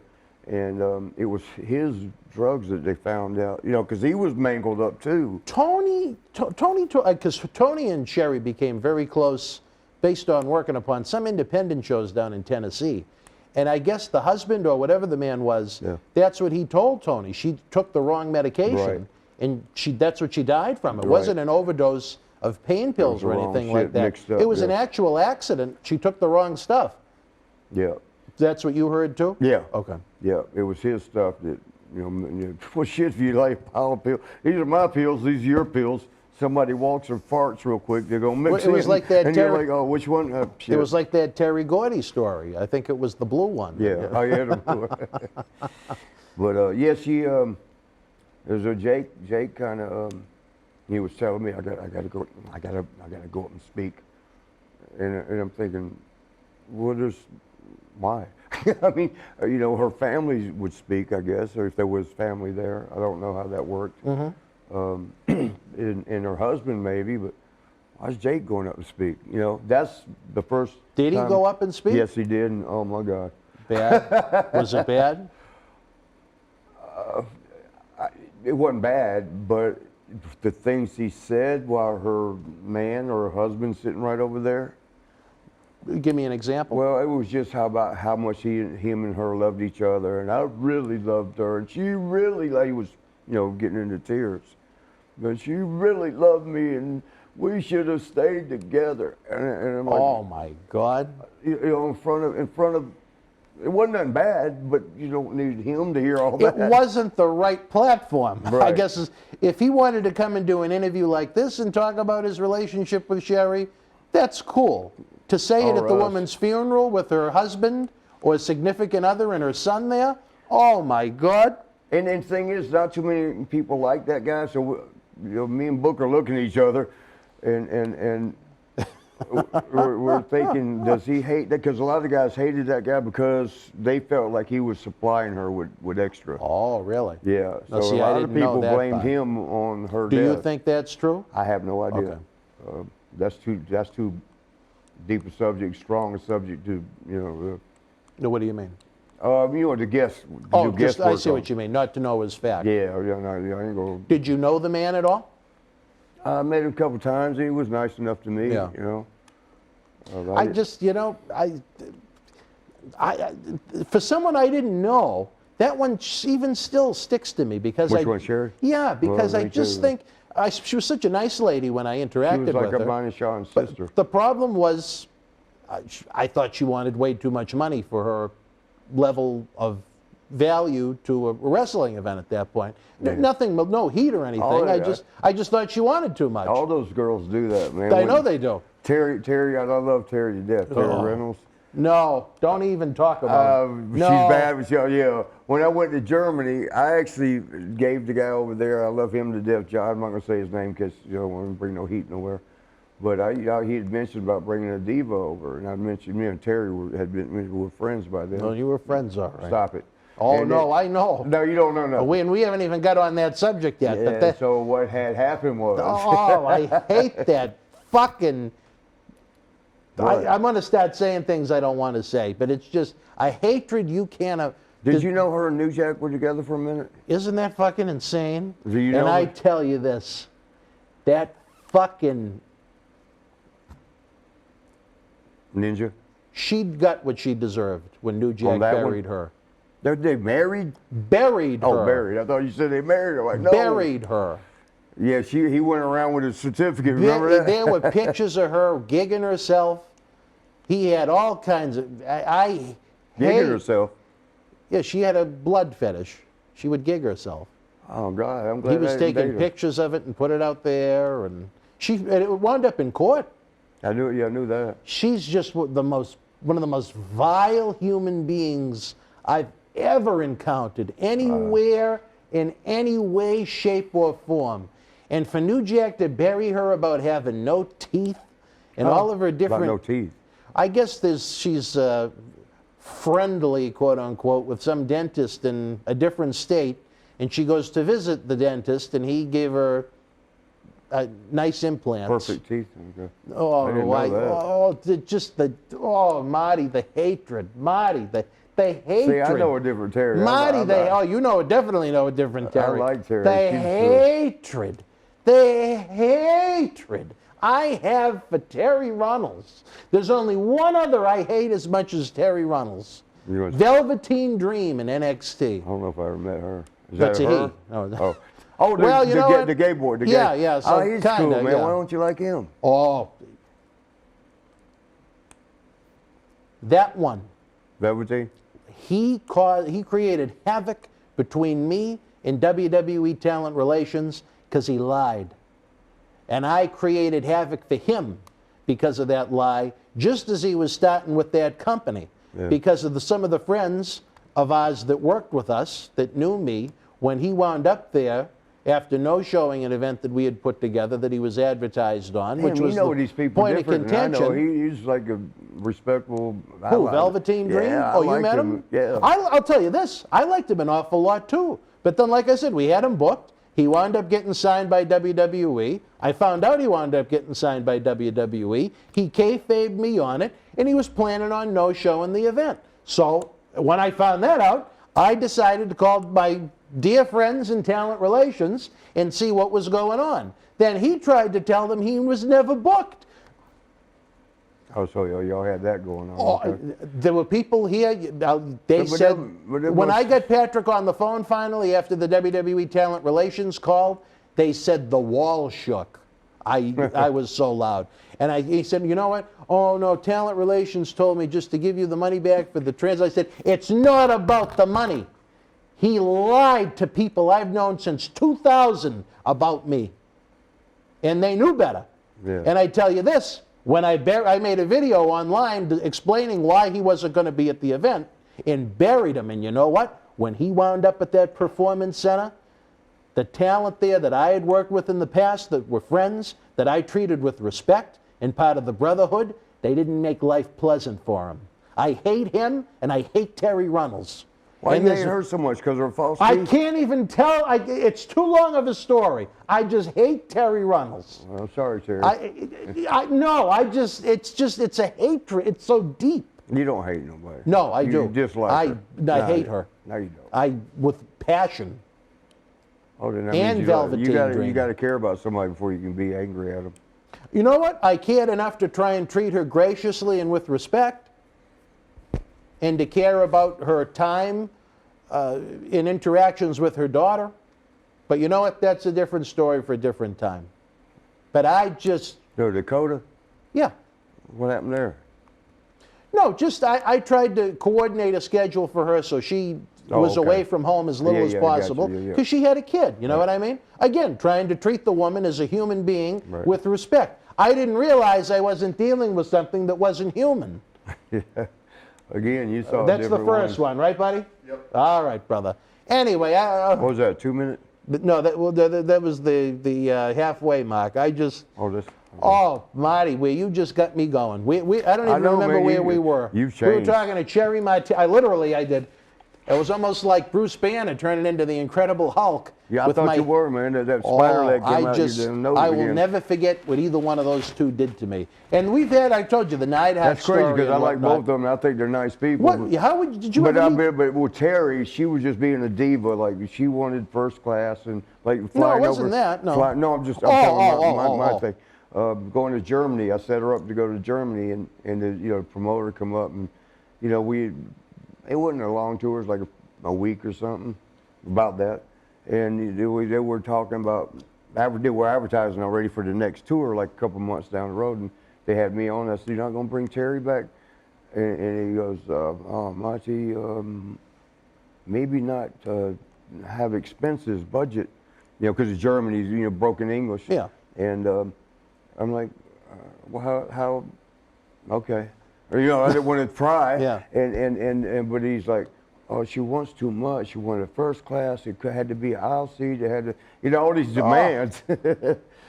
And it was like For you said. someone that meant nothing, that contributed nothing. It's eye candy, Other man. than her, who cared? There's A lot of 3,000 people. A lot of guys came to Well, the shows over in Germany just yeah. to see her. I'm sure she interacted with a lot of the guys in Germany too. They're not anyway. there. What's that? Nothing. Anyway. Now we had room to. Man, they had. I'm sure. No, next door to each other. Now, and over in Germany, the places they kept it was like houses that converted into. Like Bill House Huh? of the board of directors of Boston Wrestling? No, a different house. All right. Yeah, that was a different. So it wasn't a hotel. It was like a. No, it was an like inn? boarding houses type Oh, places. really? Yeah. And And I'm but- sure she complained about that. Well, she had no choice. No, she stayed, man. We were there for a week, and when it was time to leave, and she would always wear her pajamas, and at night and go down to the little club area in her pajamas. It was kind of cute, but at the same time, she would wear pajamas, and there was a shoot, I can't think of his name. Volkar, but it's a German name, Volkar. He was a bartender and I think part owner of the place. He was so good. I miss him, man. I think the world of him. Me and him would sit out there and do shots and talk. He could talk pretty good English, and we'd tell stories and stuff, and he would tell me about Germany, the culture and stuff. But she would come down sometimes and hang out with us. It'd be the three of us, her in her pajamas. And I'd go to bed around 2 in the morning, and then I'd get up at 7 or 8 in the morning to go, get something to eat. And Terry'd still be up, but she'd be in the little room on the computer in her pajamas. And then they were pulled up and getting skimpier and skimpier. I figured, okay, and then pretty soon she was going to come out in underwear. But and just she stayed. We were all ready to go home because they had us right behind a cow field. And when the wind blew towards the building, oh my God, the cow smell was like, Oh, God, yeah. Yeah, and it was hot. There was no air conditioning. You had to open the windows. Really? No AC. Oh, so this is rural? Or- Yeah. No, it was out now. I mean, you look out the windows of your hotel, of your boarding house or whatever, and you see the rolling hills. You don't see another house nowhere for a while, a long ass time. So you're out in the middle of damn Hamburg's country, or wherever the hell we were, Hamburg or one of them. I think it was Hamburg, right outside of Hamburg. But yeah, and in Berlin one time when we was there, everybody was trying to get, they sell pieces of the wall that was broke down. Yeah. A chunk of it. I don't know how much because I didn't buy it. I'm like, well, I can get something out of my front yard and say it's yeah, no fuck. Just be a tribute, yeah. But they take you to, that was another thing I was saying on another episode was, people save up for their whole life to go to Berlin or go to France, the Leaning Tower of Eiffel. Remember, I got it wrong. The Eiffel Tower, yeah. The Leaning Tower of Eiffel over in Paris. Somewhere in there, yeah. The other one's in Italy, I think, right? The Leaning Tower The of Leaning Pisa. Tower of Pisa, yeah. But They should have kept her over there. No, I'm just saying when you go to those places, they tour you around because they know these are historic sites for tourists. So you get to see all that. And that was part of the perks of, not having to save up money. Yeah, and travel. Your whole life. They sent you. They pay you to go see these sites. You know, so that left me more money to party with. Well, I don't know how we even got on this subject. We were talking about Sherry Martel. Sherry, What Jake said at the because you funeral. went crazy about Terry and But then what crazy did about Terry Velvet Reynolds have to do with Sherry Martel's funeral? I don't know. You went crazy about We'll have to rewind the video and Velvet watch. McIntyre. You got mad about him. Who? Velvet McIntyre. Or what's his name? Velveteen Dream. Oh, Velveteen Dream. I've never met Velvet McIntyre. No. I remember her as a solid women's wrestler in the 80s. That's all about I it. remember her Yeah, as. too. barefoot. Was she barefoot? I think so. Was Velvet barefoot? I think so. But Velveteen Dream is just another one. If he's guilty of those accusations, get rid of him. Get rid of him. Both accusations. Many accusations. Yeah. He's an Instagram kind of guy, I guess. But Is he? I'm way too old for him, so I don't know. But anyway, What is this? Hell? yeah, that is the Hell in the Cell with That's the the little Hell in ring the- inside of it. Yeah, Oh, it's real. it doesn't steel. open. Oh, this is one they have to do it like this. Oh, they raise it up and down. Yeah, for so the- if it was at the event, they go bum bum bum bum bum. Is that the one New Jack? Not New Jack. No, Cactus Jack Yeah, fell through. boom. Or did the dive off? He took the bump off of. But And threw one of them. Or was that Taker? Somebody went through. Remember they slammed and one of them went through? Foley did that twice. Oh, okay. Once with Taker in that same match, and another time it was gimmicked with He did the two Triple big H. bumps in that one match. Yeah. Damn. And it was funny what people, unless they really were astute to it, when Foley fell through the cell, which was not planned, he had a steel chair in his hand. This was. Right, but that one, of course, When yeah. Taker chokeslammed him, no. Really? He had a chair in his hand, and the chair hit him in the head when he fell and landed in the ring. I like Mick. He's a great guy. Oh, I love him to death. He's been in that seat, too. Has he? Yeah, we've had some fun I with love- Mick over the years. But I love him, man. anyway, maybe back to that Sherry Martel thing. So what was the reaction to Jake's speech of love? Everybody was silenced. Uncomfortable? What do you call it? Crickets? Crickets? Everybody was like this. Was anyone trying to get him off the podium? I think so. We were so mesmerized in like this ain't really happening that we were just being Booker. Book and I were like leaning towards each other, almost as it was like, What? should the we do fuck? something? Should we go get him? Should we save him? Because I'm pretty sure Book knew too that he was geeked out. He was geeking. I hate to say that it's hilarious, but it is sad and hilarious at the same time. Yeah. That poor Sherry's services, her farewell, was tarnished by Jake's speech of love. Yeah. Now, I'll say this in a positive. I never knew all those years they had anything. I never saw them together. That's why it could have been before I ever met her, because she'd been around a few years before I met her in AWA. So maybe they had something way back, because Jake And had she been was around. part of one of those Moolah troops of touring women, so they could have wound up in Yeah. the same territory at the same time. That's probably what happened, because I never knew they had any kind of relationship. Is it true that Booker paid for her headstone, or part of the services? I wouldn't doubt. I don't know that, but I wouldn't I doubt believe it. that to be true, and I 'Cause, think they that says a loved lot her, about Booker. When she was with Harlem Heat. Yeah, in with, WCW. what's his name? Stevie Ray. Yeah. Now, he wasn't there for the service? No, he couldn't make it. Oh. I think he wanted to be, but whatever was going on, he couldn't. That's the thing, and that's the problem too, like that we go through. You love all your people, and I say 100, but when they die every other month, like we went through for a while, For a long time. for like 5-6 years straight, every other month, every third month, you were getting that phone call, and at first you start preparing because we all live in different places. Yeah. You prepare to go to that funeral. After about 4 or 5 of them, man, that's expensive to get a flight, and because we hotel really and a aren't car, and multi-millionaires, or at least I wasn't. And flights to hotels, the expenses of, and you don't, at first you don't care, but after so many of them, It adds up. yeah, and you start thinking, okay, like I told you, you start worrying about your inner circle of your inner circle. If it's one of those, I got to make it. So I got to put this aside in case it ever is one of them. Who was the toughest loss for you? Probably Kurt Hennig. And did you make it to his service? A little bit rough. No. No, you'll make me cry. I'm sorry. I just couldn't. I'd already been to a bunch by then. By 03, yeah, it was like a pandemic. And both Hawk and Henning died in 03. Yeah. Yeah, Kurt that was year, February. like 4 or 5 guys. Kurt was February, and Hawk, I think, was September or October, if I that remember sounds right. right. Yeah. I'll never forget Kurt's because Percy came in the weekend of Kurt's passing, and he was in a bad place about it Yeah. because they were very close too. Yeah. Kurt, everybody loved Kurt, man. 44 too. Wow. Yeah. Yeah. But that's the trials and tribulations. I'm not going to say all my guys now, but you know, Sean is in that inner. I never want to get that call. You know, like Even hey, now? Yes, I never want to get that call. There's a couple others. I'm not going to say names because then some of the guys will say, "What? What about me?" Yeah. But you know, of course, Sean. That's one, and I hope he never has to get that call. You know, about me, which I've got another. I forgot what I am right now, somewhere like near 60 or something. But I got another 40 years at least. 45. A good Probably, friend. actually, that's actually the number I was looking at. Acclaimed psychic medium, Ellen Damsky, a good friend down the street from here, that was her prediction, another 45 for you. So Is that what she said? Hopefully- that's what I'd actually thought. hopefully you're That's weird to saving say your that. Social Security checks at that point. Yeah.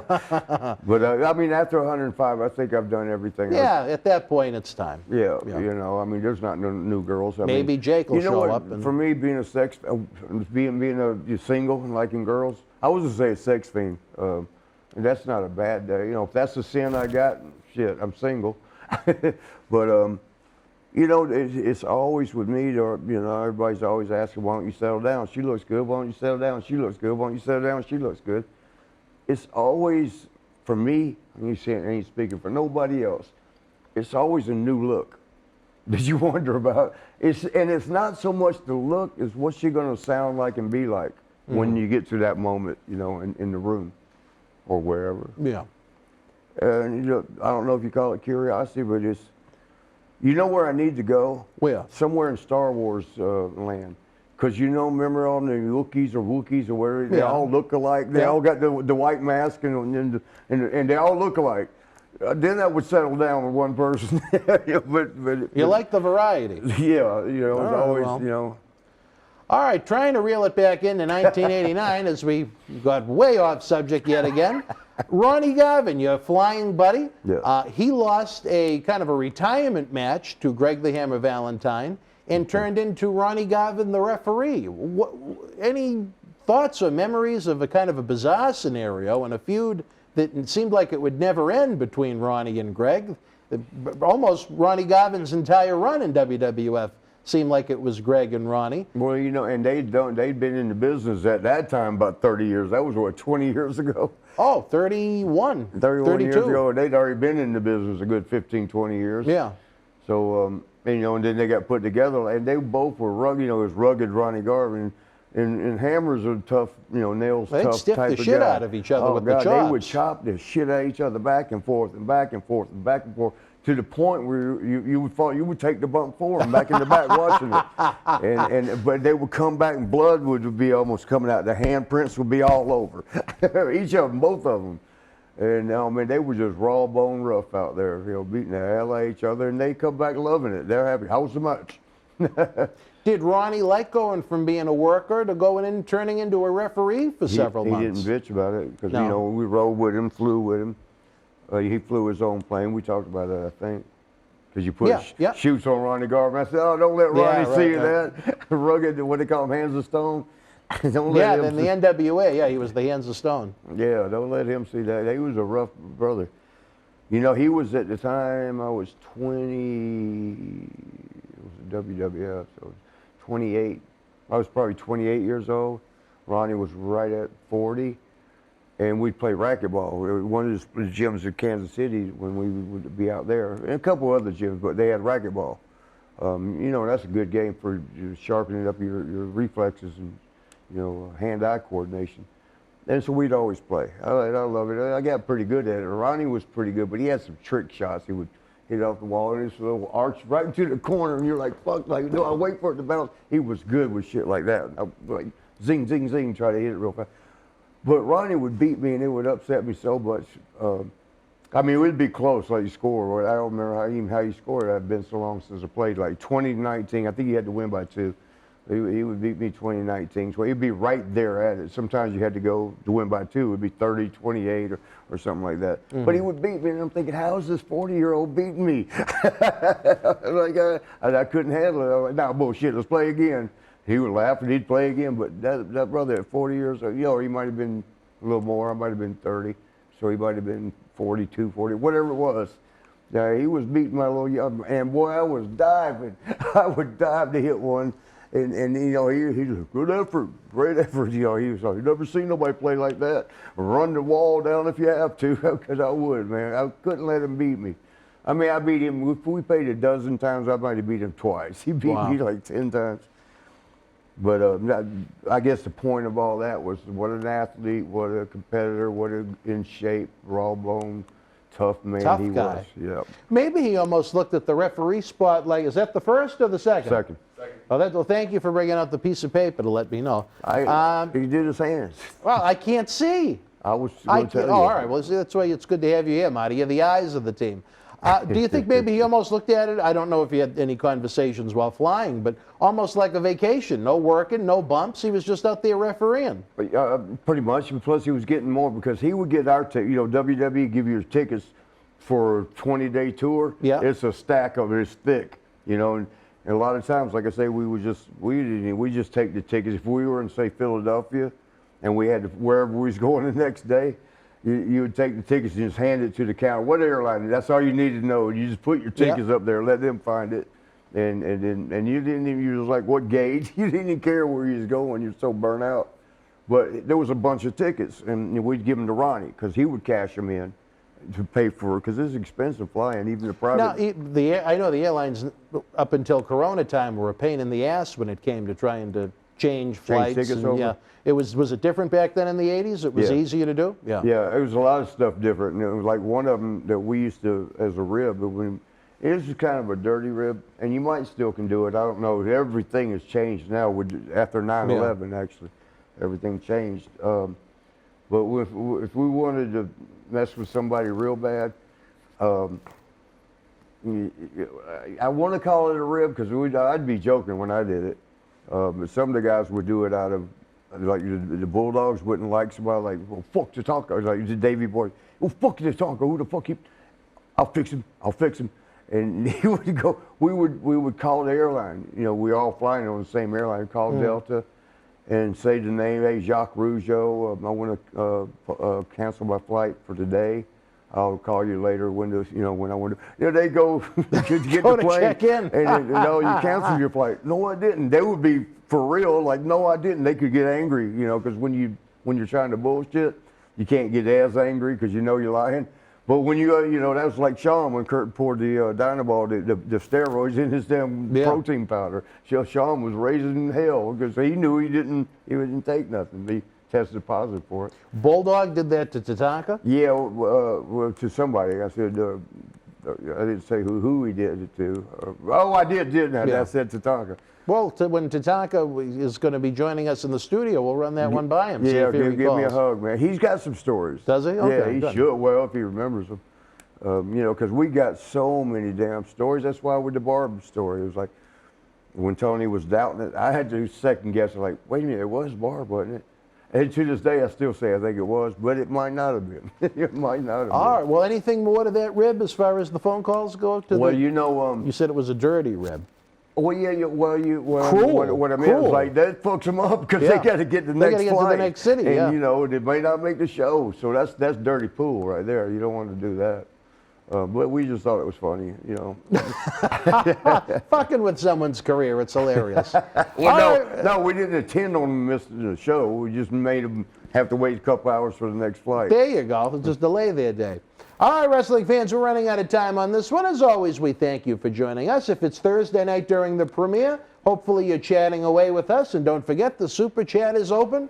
Don't forget to tip the bartender for the great fun we're having here so we can keep having more episodes. Without wrestling fans, we can't have wrestling talk shows like that. It's that simple. The Patreon is still rocking and rolling with early ad-free access to all of our Wrestling Insider episodes, along with our acclaimed, world-renowned Studio Shoot Interview DVD library. And again, you help keep those wrestling legends working. Patreon.com/Boston Wrestling. The eBay store is filled with great merchandise. Every purchase on eBay, you get an on-air thank you from Tony Atlas, as well as the T-shirt fundraiser we have on our website at bostonwrestling.com. Links in the description box below. We thank you for tuning in. We look forward to seeing you next Thursday night as we continue to party with Marty. You and yours be well, stay healthy. Good night.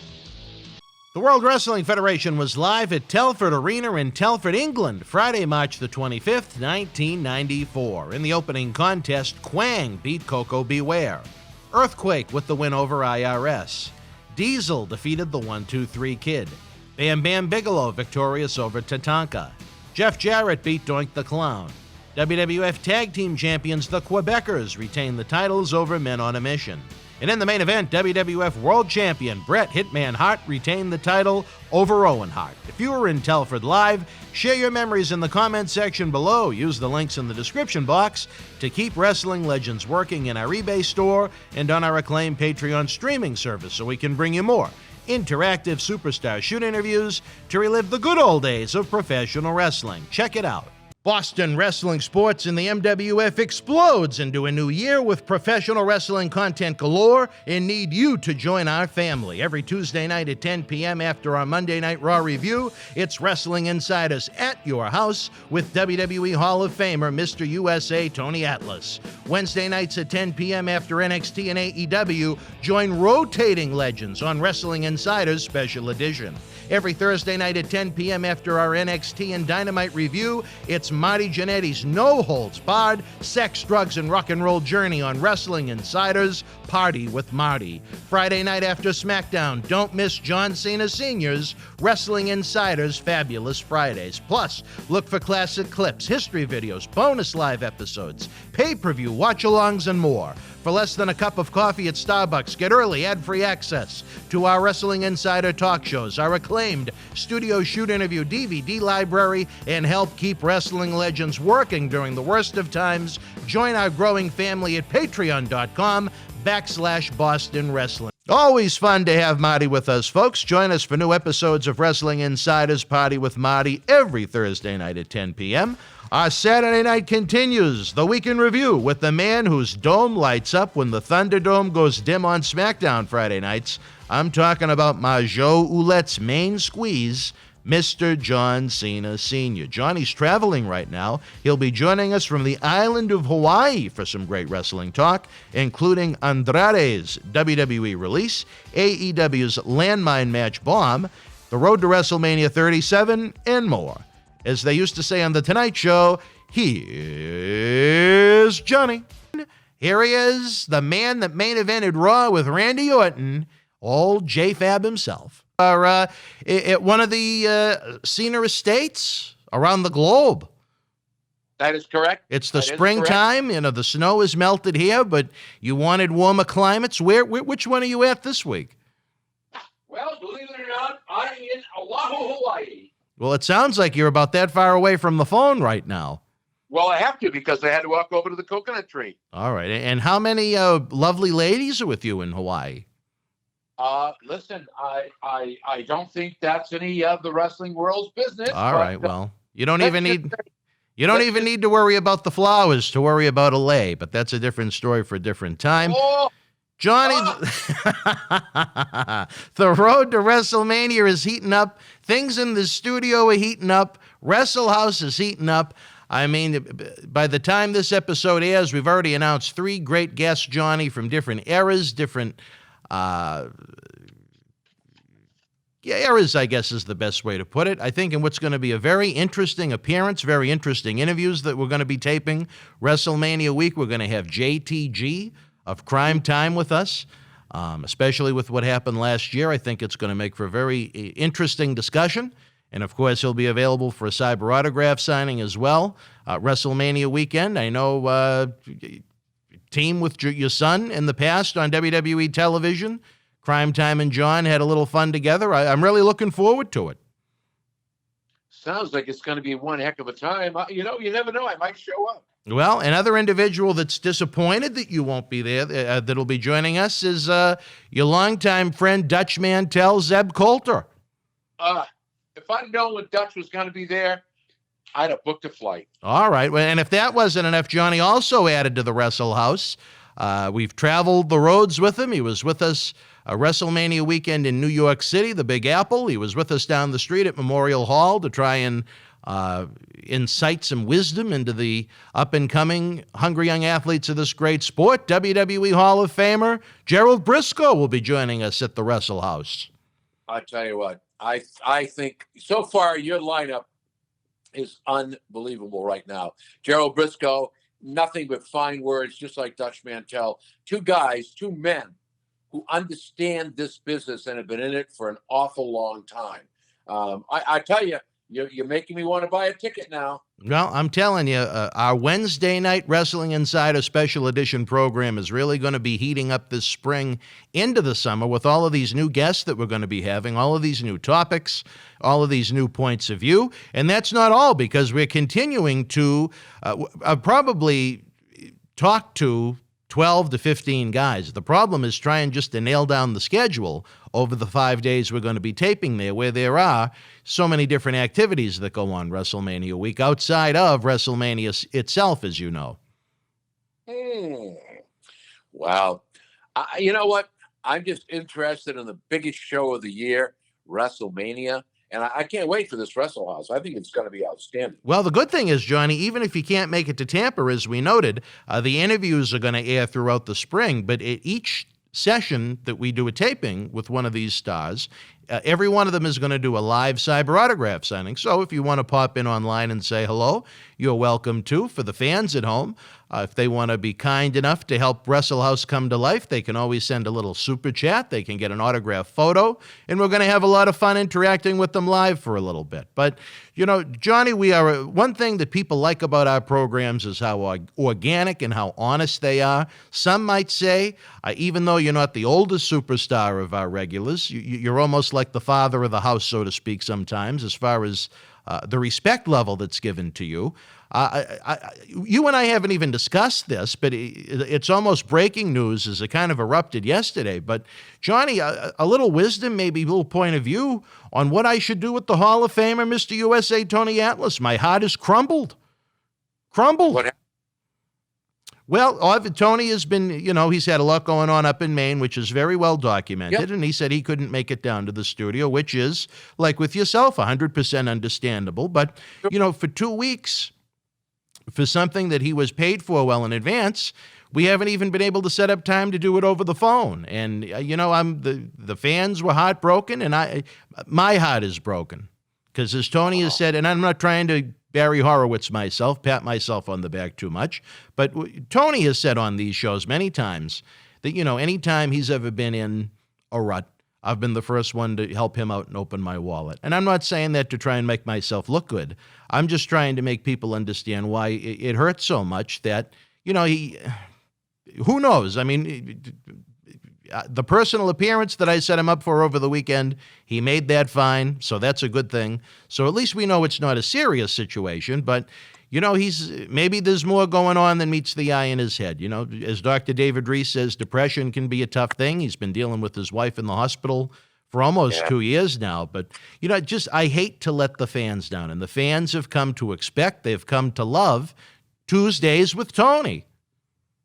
Well, what would you do, Johnny, in my shoes? Well, my slides, because I can't get into shoes anymore because of my disabled feet. But, I think the world of Tony. I would do virtually anything to try and help that guy out. And for him to go this route and leave us in a rut like that with virtually no explanation, I hated to be in that position.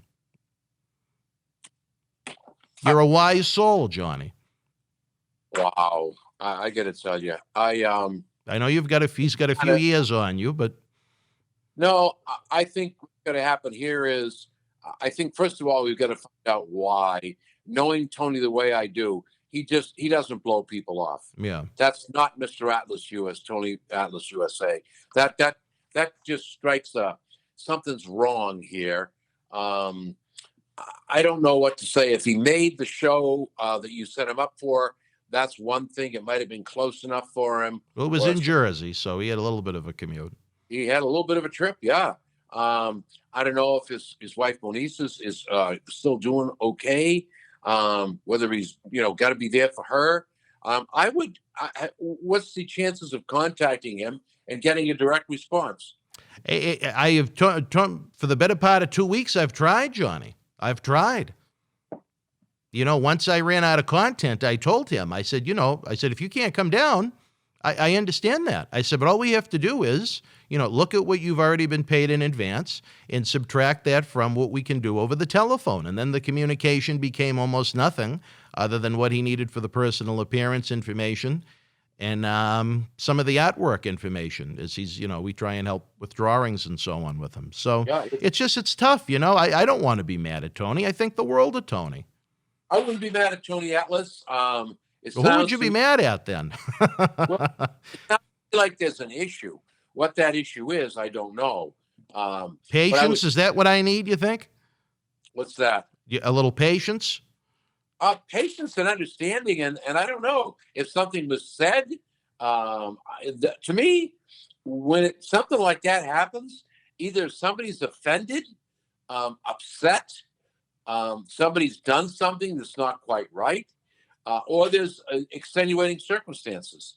He doesn't have a computer, so you can't email him. Right. No, so we're stuck with either phone calls or texts. Well, I'll tell you, I'm going to keep trying. I know that much, but it's almost like with our friend Rich Swan, who just, that strange happening back during the Paul Bearer Holiday Headlocks Toy Drive. The morning of his appearance, he called me a couple of times very early in the morning when I was still asleep, so I missed his calls. He never got on the flight to come here. He never responded to a call, to a text. And 4 months later, he still hasn't responded. And I still reach out to him a couple of times a week about it because, airfare and hotel isn't free. You know what I mean? Mm-hmm. Mm-hmm. I just, these are the types of things that frustrate me, Johnny. When I work so hard to try and put so much content out there for the fans and my mission, I want to try and keep these guys working. But I guess don't pay in advance is the moral of the story. I don't know. Perhaps I would pay maybe a show and one show in advance. That would make a lot of sense to me, just from my standpoint of doing business. But I would send a text, and I'd be upfront. Tony, is there an issue? If there is, how do we resolve it? If all right, maybe that is the way to go about it then. It's the only way to do it because you can send all these little issues about, let's subtract, let's do this, let's do that. I think Tony Atlas, knowing the gentleman the way I do, and he is a gentleman, I think what you need to do is, Tony's like me. Shoot from the hip, brother. Tell me what your problem is and let's solve it. So if there's an issue, I simply say, hey, Dan, do we have an issue? Yeah, well, there's an issue. Let's get it on the table. Let's clean it up. If we can't clean it up, then you know what? What do you got me in for? Do I $100, $200? Well, that's 2 episodes. I'll be able to take care of you sometime in May. End of story. All right. Well, that's why I like having you around, Johnny. You and we have had many battles over the years. On television, we've had battles in the ring. We've had battles behind the scenes that fans have never known about. But there's always been that respect factor, at least from me towards you. And, I do appreciate your thoughts more than you even know sometimes. And I hope that is a very factual statement. I hope you understand that. But anyway, on to the world of professional wrestling, Johnny. It is the busiest time of the year. It's almost like Christmas for professional wrestling fans. There's so much happening. But before we journey on the road to WrestleMania, one thing we discussed in great length before, in one of your last appearances on the show, I should say, was the landmine match that was set to take place at the AEW pay-per-view between the champion, Kenny Omega, and Jon Moxley, the former Dean Ambrose in WWE. Did you see the landmine match, Johnny? I'm sorry, I did not have a chance to see anything. Did you hear about the landmine match, Johnny? I did not hear anything. Well, Johnny, I have to say, they wanted it to go off with a bomb, and it bombed in the wrong way, the worst way possible, Johnny.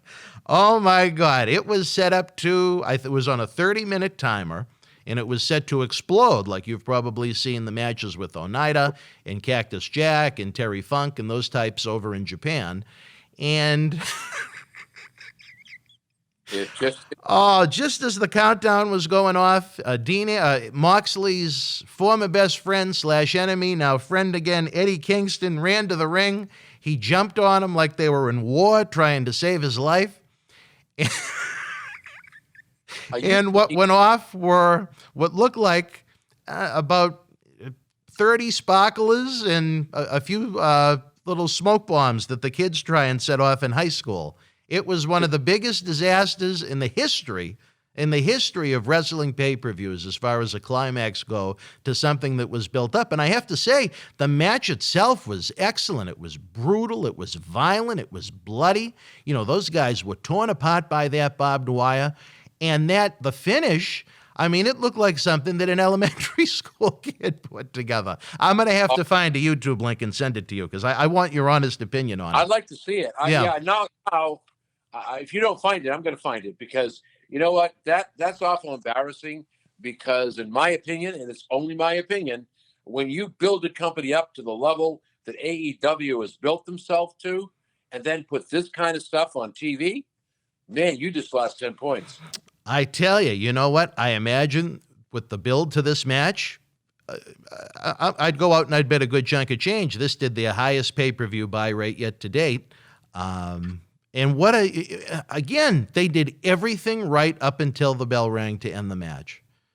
You know what I mean? It was run-ins galore, which was a little too much. And then Eddie Kingston, who was feuding with Moxley, came out to try and, save his proverbial body from being blown to bits.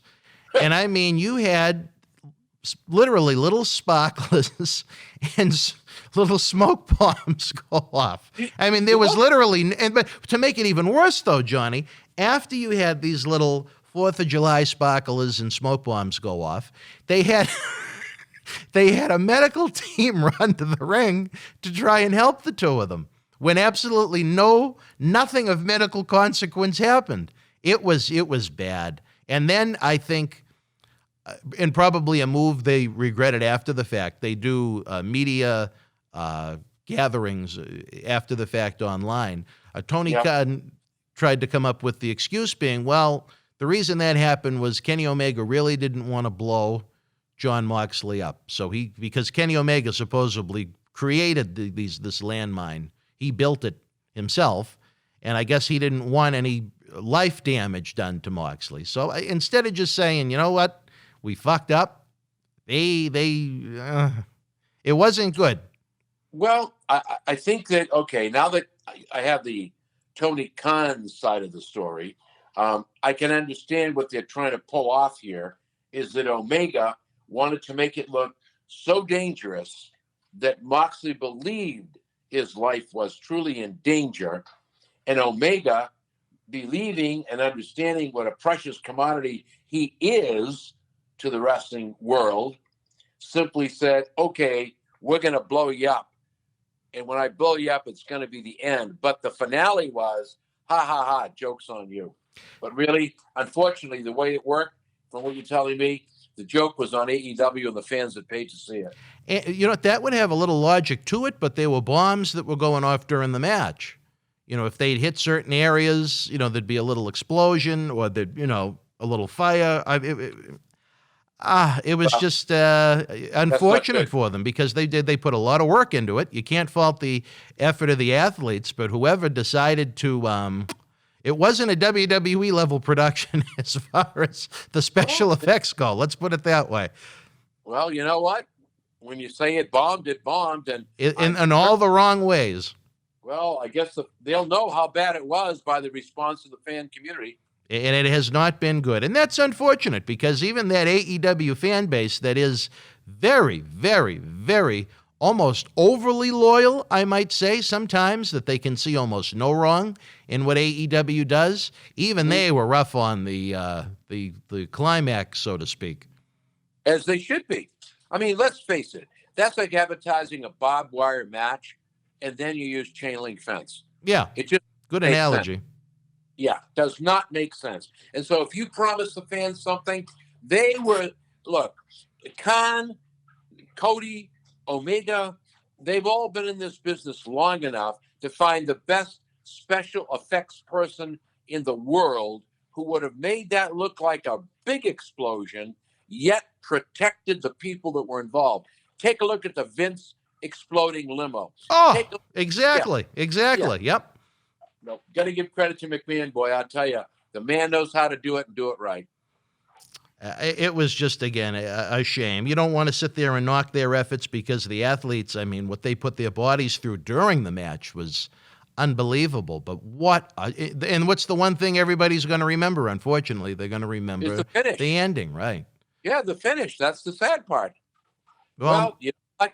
When you go out there and make a promise, if you really can't keep it, don't do it. And if you got a snake up your sleeve to, kind of put, I guess the word that we use in the business is, if you really want to have that swerve, make sure there's a little comedy in that little hint of an exploding ring or a blown up match.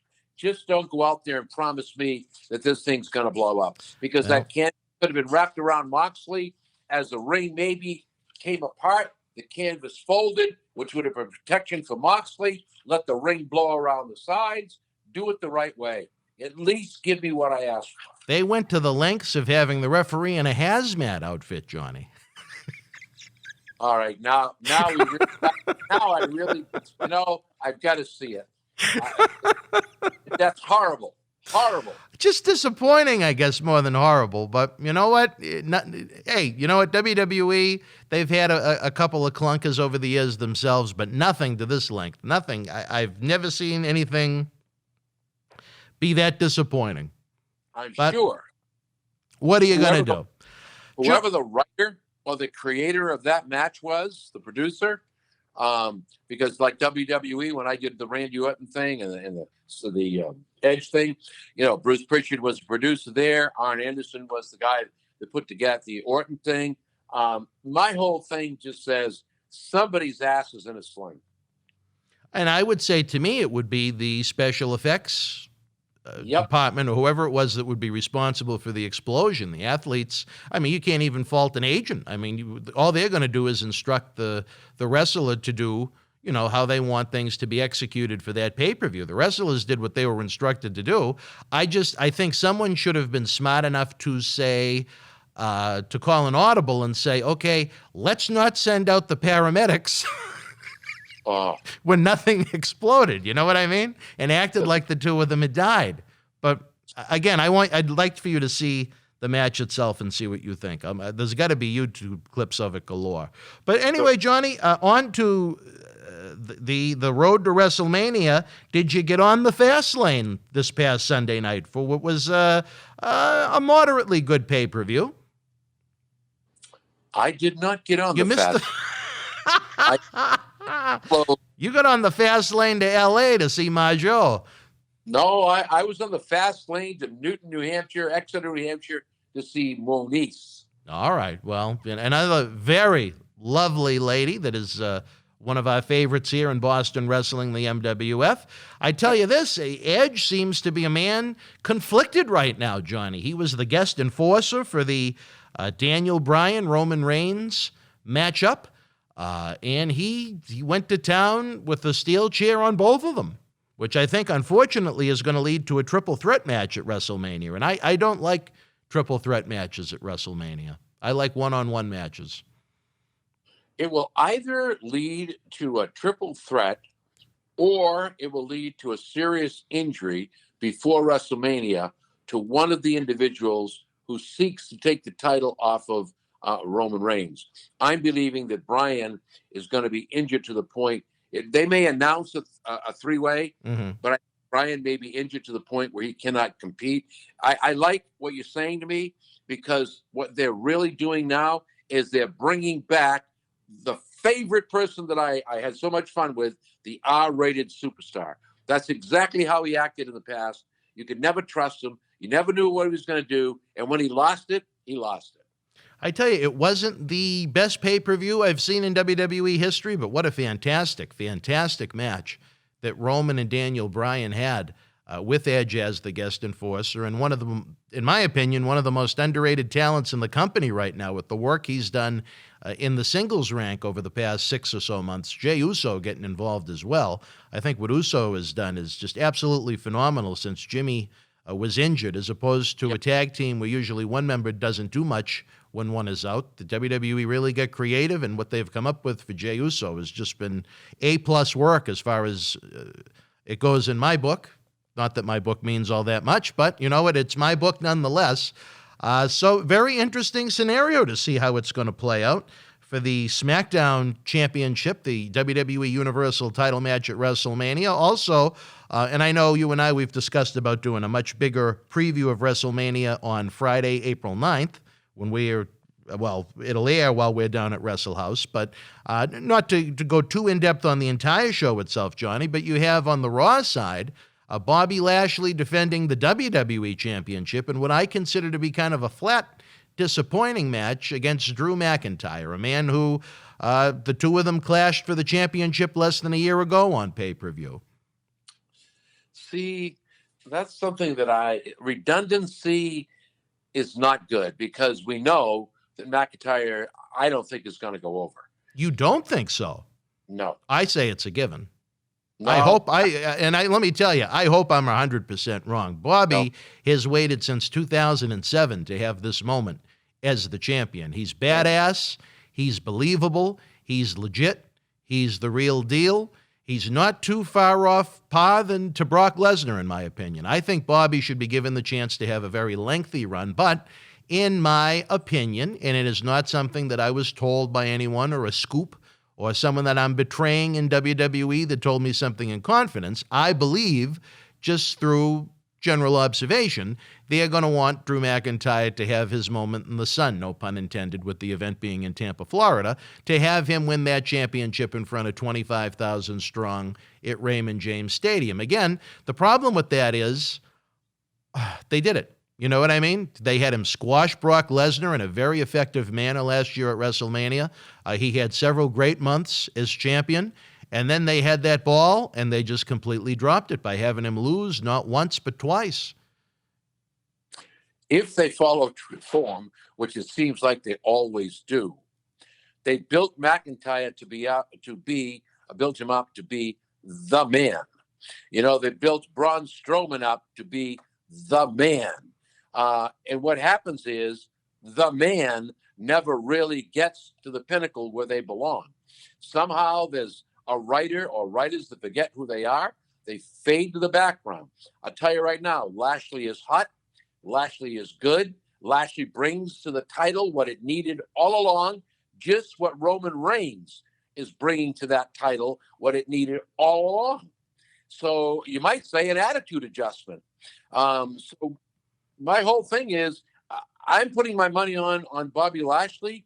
I think they would be very remiss if they put that belt back on Drew McIntyre. What I'd like to see at WrestleMania, Lashley against McIntyre. I know you're not in favor of this stuff, but if you want a special guest referee or a run-in so that nothing happens, I'd bring my man Brock Lesnar in to shake things up.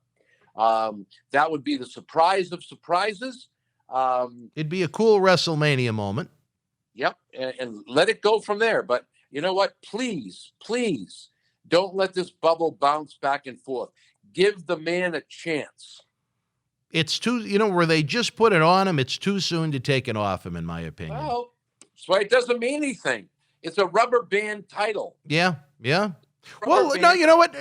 I'm going to retract a little bit. I think they did a good job with McIntyre up until they had him lose. I think the mistake they made was they should not have had Drew McIntyre lose until they were fans again, to see what the organic reaction was to him as champion. Have the ratings moved since he became champion last year? No. Is merchandise really moved for him since he became champion? Nothing to write home about. WWE Network subscriptions went up, but I think almost every streaming service on the planet went up because of coronavirus. So I don't know if you'd attribute it to Drew McIntyre becoming the champion. It's tough. There's no live attendance to kind of gauge that response. That's usually the best way to tell how many people are willing to spend not only their time but their money on seeing the product in person. So, unfortunately for Drew, he got a great opportunity in the worst of times. But I don't think at the same time you should castrate Bobby Lashley for getting the title now. There's a lot of creative ways around having Lashley retain the title at WrestleMania. I just see where it is WrestleMania. They're going to want to have McIntyre have that moment in the sun. The small way I'm holding out hope, Johnny, holding out just hope just a little bit, even though I would put down money in Vegas that what I said about McIntyre is going to come true. That is going to be a Saturday night match as opposed to the Sunday night match. I believe WrestleMania will close on Sunday with the Roman, Edge, and perhaps Daniel Bryan triple threat match if they go the triple threat route. So perhaps you have the heel Lashley somehow retain on the Saturday and still have WrestleMania weekend end on a more positive note. I don't know. I'm hoping you're right. Very much so, because I love Bobby. He's a Boston Wrestling MWF guy. He's a good human being with all the charitable work he does in his home of Denver, Colorado. He's a good dad. But as far as bell to bell, he's one of the badasses that's ever been in the business. Why don't we do this? I'll bet you a bottle of Fabo wine that Lashley retains. A whole bottle? A whole bottle. No, well, if McIntyre wins, what do I give you? Oh, let's see. I don't know. Maybe I'll take one of your books. All right, well, the book of your choice. Okay, that's good. Or you can have the services of Jackie the Joke Man for a weekend. I'll turn him over to Moniz. It'll be Jackie the Wonder, because there won't be any left. All right, Johnny, before we go to a brief timeout, one more thing about WrestleMania. It was driving me nuts as of the day we were taping this. Yesterday on social media, the vomit was circulating inside the Marati's stomach. Hashtag main event Banks versus Belair. The internet wrestling community, at least to some degree, feels that one of the nights of WrestleMania, that Sasha and Bianca Belair should be the main event and go on last. Sasha, a lovely lady that has been here in the MWF in the past that you know quite well. Bianca, a relatively new character to WWE, neither one of whom is what I consider an exceptionally great draw or has major interest attached to them. Could you picture WWE succumbing to internet peer pressure in putting that match on last either night? Well, I'm in between a rock and a hard place here because, my thoughts about the women. The women have not been given the opportunity to really prove what they can do because of this stupidity and people who have thoughts that women can't wrestle and all this stuff. But my whole thing is, do I believe that match should close WrestleMania? My answer is no. The reason is the crowd would not be, if you cite that crowd to an all-time high, your closing match has to be higher than the highest high you've already created, with a surprise ending that has to involve characters that are already being followed, if you understand what I'm saying. To put these two women on last, first of all, two outstanding athletes. Don't take that away from either of these young ladies. The problem is that I think this is the first time I'm going to maybe swing over and say, you may be right. I don't think it's the way to close the door on an event of the caliber of WrestleMania. You save that for another pay-per-view. And, it might not be so bad to do a 50-50 pay-per-view, half men, first half women, see what really happens, or mix it all up. And then but I know people are going to hate me because of what I say, supporting all the women in this business, but don't do it, because it will take away from everything that WWE has tried to create for the ultimate program, the ultimate event of the year, and it could be the biggest letdown. Well, you know what, Johnny? I'm going to say three things. You go back to the week where WWE caved to hashtag give divas a chance with your good friends, the Bellas and such. They introduced the characters of Sasha, Charlotte, and Becky on TV. Raw that week, I believe the rating was about 3.5 million people. Now it's about 50% of that. And is that all the women's fault? No. But is there anything, any business metric you can show me, any popularity increase, any merchandise increase, any live attendance increase, anything of substance that can say to me that pushing the women as hard as they have, which generally was back in from 2015 and before, usually one segment a week, on a rare occasion maybe two, to now where generally it's a third of the show. I think the women are overpushed, and there are no business metrics to indicate that it's been worth it. I will say number two, Johnny, they gave Divas a chance to headline WrestleMania at WrestleMania 35, MetLife Stadium in New York.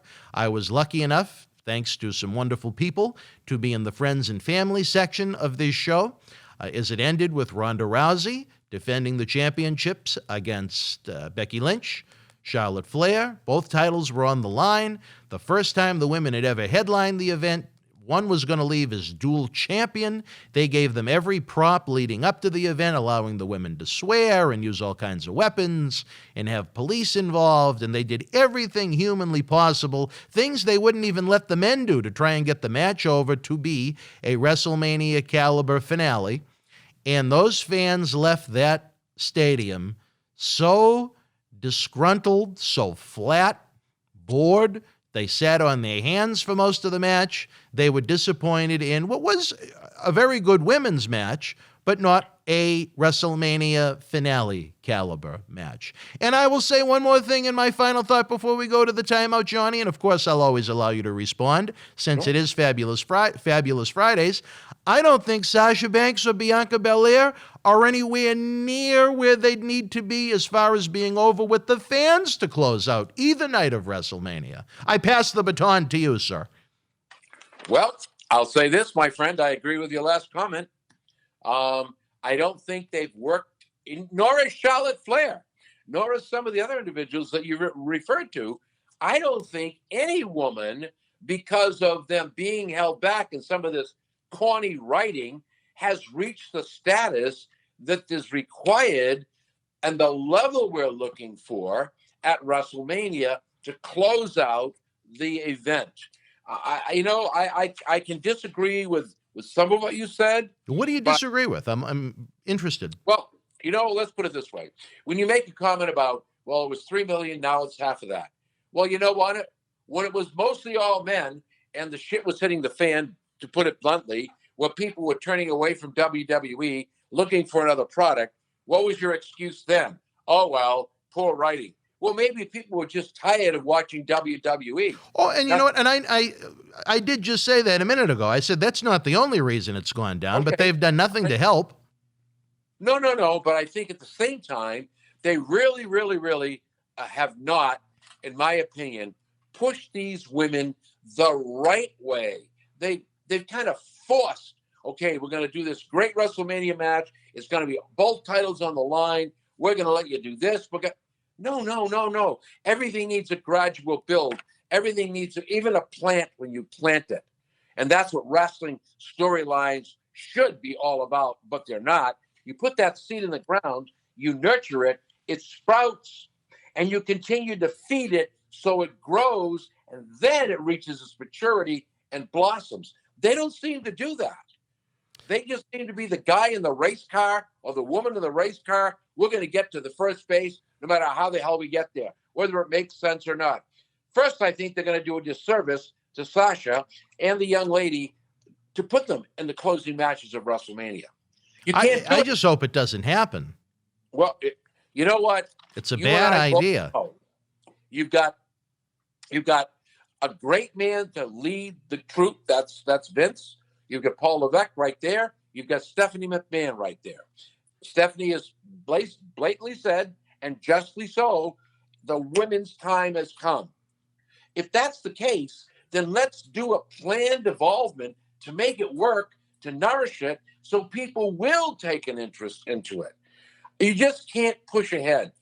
If somebody wants that match to close WrestleMania, It will. But when you look at the overall big picture, and I always hear Levesque and Vince and everybody, whatever is best for business, that's not best for business. Could you imagine on that Saturday night, you have, let's just, because it is, both of them are Saturday night matches.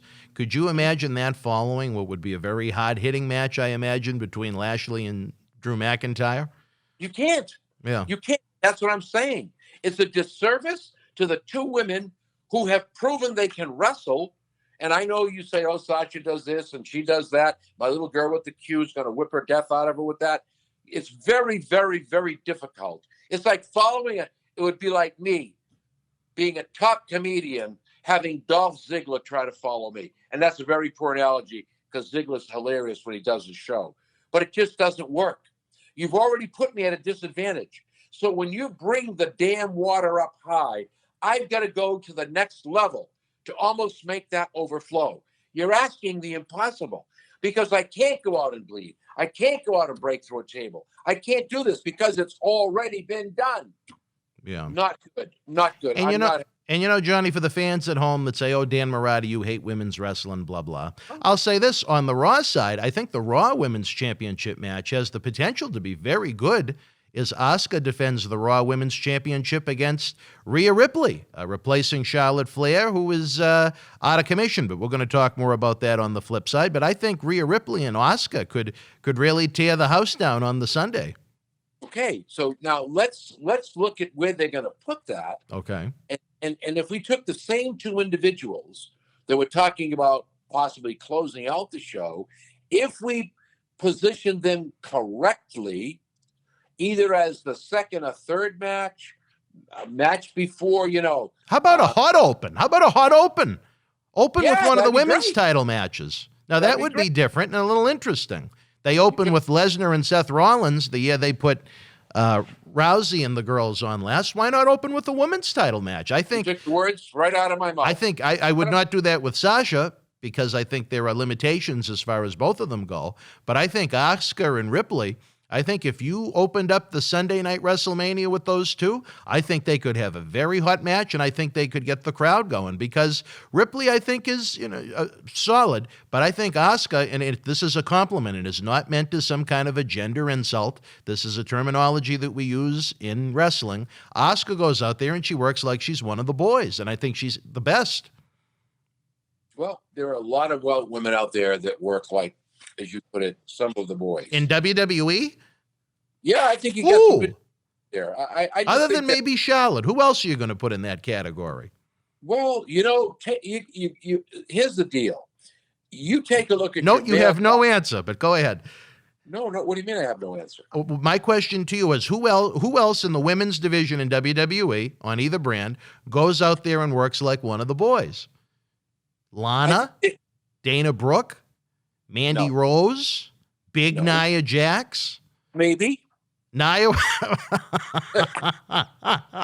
Well, I think if that run ever ends, maybe Nia could take an interest in you like she has Reginald on across WWE. All three brands have been getting a lot of Nia lately, and there's a lot of Nia to go around, I guess. But who else do you have in there from the Naomi?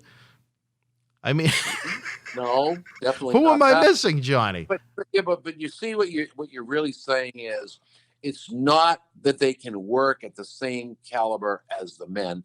The men are allowed to work at a different level than some of these women. I think the issue right here is WWE has not bolstered their women's roster like they've done their male roster. I think they need better female athletes. Well, I'm not going to argue that. In but some cases, not all, in some cases. I would agree, but I don't think I want to undersell any of these women Well, because each one of those females could work at the same level. Look, when I watch some of these guys work in WWE, I'm saying to myself, you got to be kidding me. You really got to be kidding me. Some of these new people coming up don't even belong in that ring. So, you know what? I'm gonna agree to disagree with you, and we can still be friends. all right, wrestling fans, we're going to take a brief timeout. We'll be back to wrap up the show. Stand by. Wrestling fans around the corner, around the world, I'm Dan Morati, MJ in the house. future WWE Hall of Famer, mind you. Let me tell you this. I'm not in there yet. No, not yet. Okay. But you will be. Yeah, I will. You know Sean wants to be the first three-timer. Three-timer, Yeah, yes. there you go. Let me tell you, you enjoy the in-studio shoot interviews 4 times a week. It isn't cheap to put these productions together, folks. We need your No, help. because they got to pay me. Okay. Coronavirus has killed the nightlife in a lot of ways. We are night owls, Marty and I, but that's a different story for a different time. One way you can help is to check out the great merchandise we have in the Boston Wrestling eBay store. It is perfect for any wrestling man cave or any collection. That's right. Check it out. Support Wrestling Insiders and keep wrestling legends working on eBay. At Survivor Series, it was champion versus champion as WWE champion Drew McIntyre battled Universal champion Roman Reigns with Paul Heyman. Get this 11x14 poster autographed by all 3 men. Limited edition, number 42 of only 50, with authentication hologram on the back of the poster itself. Comes with a mystery autographed 8x10 photo and an on-air shout-out from WWE Hall of Famer Mr. USA Tony Atlas on Wrestling Insiders at your house. Get it now. Johnny, couple of notes before we wrap up this week's episode. I don't know if you are familiar with it, where you're not at home right now as you continue your travels, but the WWE transfer of the network to Peacock has turned into a complete and utter bomb along the lines of that AEW landmine match. Have you heard the brewing about the unhappiness with the fans over this transition to Peacock? No, but I think I predicted it was not going to be good. There is the majority of the content is not there. For example, Raw, where you can access every episode ever right now, you can only go back to 1998. The majority of the libraries of WCW, ECW, other promotions are gone. Anything from the 80s is gone in any promotion. The ability to be able to fast forward and rewind, I believe, is somewhat limited. It is. What did I tell you? It's not good, Johnny, in WWE Peacock land. Well, the Peacock officially laid the egg. And I know that you and I talked about this in the very beginning. Yep. I was the voice of gloom and doom. And guess what? I hate to say it, but Fabo may have been right that wasn't such a good move after all. It was a great business decision because it brought in billions. But for the Peacock, I think the Peacock's going to start losing some feathers. Well, when we did our Fastlane live pay-per-view watch-along, since WWE Network was still active, believe it or not, Johnny, I chose to use the WWE Network feed as opposed to try the Peacock feed. But I think they're going to get a lot of complaints. There's going to be a lot of unhappy consumers because not everybody has switched over to the Peacock version yet, because I believe WWE Network is still active until the first few days into April. But once everybody has to try and use Peacock, I tell you. especially WrestleMania weekend, I think there could be some unhappy campers even more than there are right now. And I think it could be a bad day at the office for who's ever in charge of the streaming. The fans outside of the United States, they're lucky enough that they can still use WWE Network the traditional way. But in the United States, they are limited to Peacock for WrestleMania. Yeah, well, welcome to the world of the Peacock egg. All right. All right, and Johnny, and one more before we go. To me, it is someone that has worked in wrestling, as someone that enjoys wrestling, as someone that is a WWE stockholder, just overwhelmingly disappointing that WWE came to terms on the release of Andrade, a guy that I thought could be a main event heel on either brand, someone that was exceptional in the ring, someone who has a real-life relationship with one of the top superstars in the company, Charlotte. You'd think that they could have come up with something creative there when Zelina Vega left. I was told that Charlotte even tried to push an idea for the two of them to be adjointed at the hip on television. But Andrade, no longer part of WWE. When you have a guy that hasn't even hit his prime yet, a guy that's that young, that has years and years and years to contribute at a time when WWE's roster is aging rapidly. Look at the top guys on the WrestleMania show. Almost all of them are 40 and above or very, very close to the big 40. To have someone at Andrade's age, with his talent, with his potential to grow in the future, to just get rid of him, bad move. I know he's happy about it, but a bad move. We do not know the full circumstances. So, well, they didn't want to use him. That's pretty much it. Well, okay, but there's got to be more to it than that. I think you're 100% right in what you're saying. But once again, we don't know the story behind the story, as Paul Harvey, God rest his soul, used to say in his news program. Now you've got the rest of the story. So there has to be a reason, because you don't have a talent like that young man and just say, we got nothing for you, bye. Well, what I found very interesting, Johnny, and you know it's very typical that outside of the Kurt Angle situation, when he threatened to commit suicide if he was not given a full release the day he had his meeting in Connecticut, you're generally given a 90-day no-compete clause, and you're paid for those 90 days until it ends, and then you can go about your business as you please. With Andrade, no non-compete clause given. I found that very interesting. There's something here that we can't see, Dan, and I think there's something here that we don't know.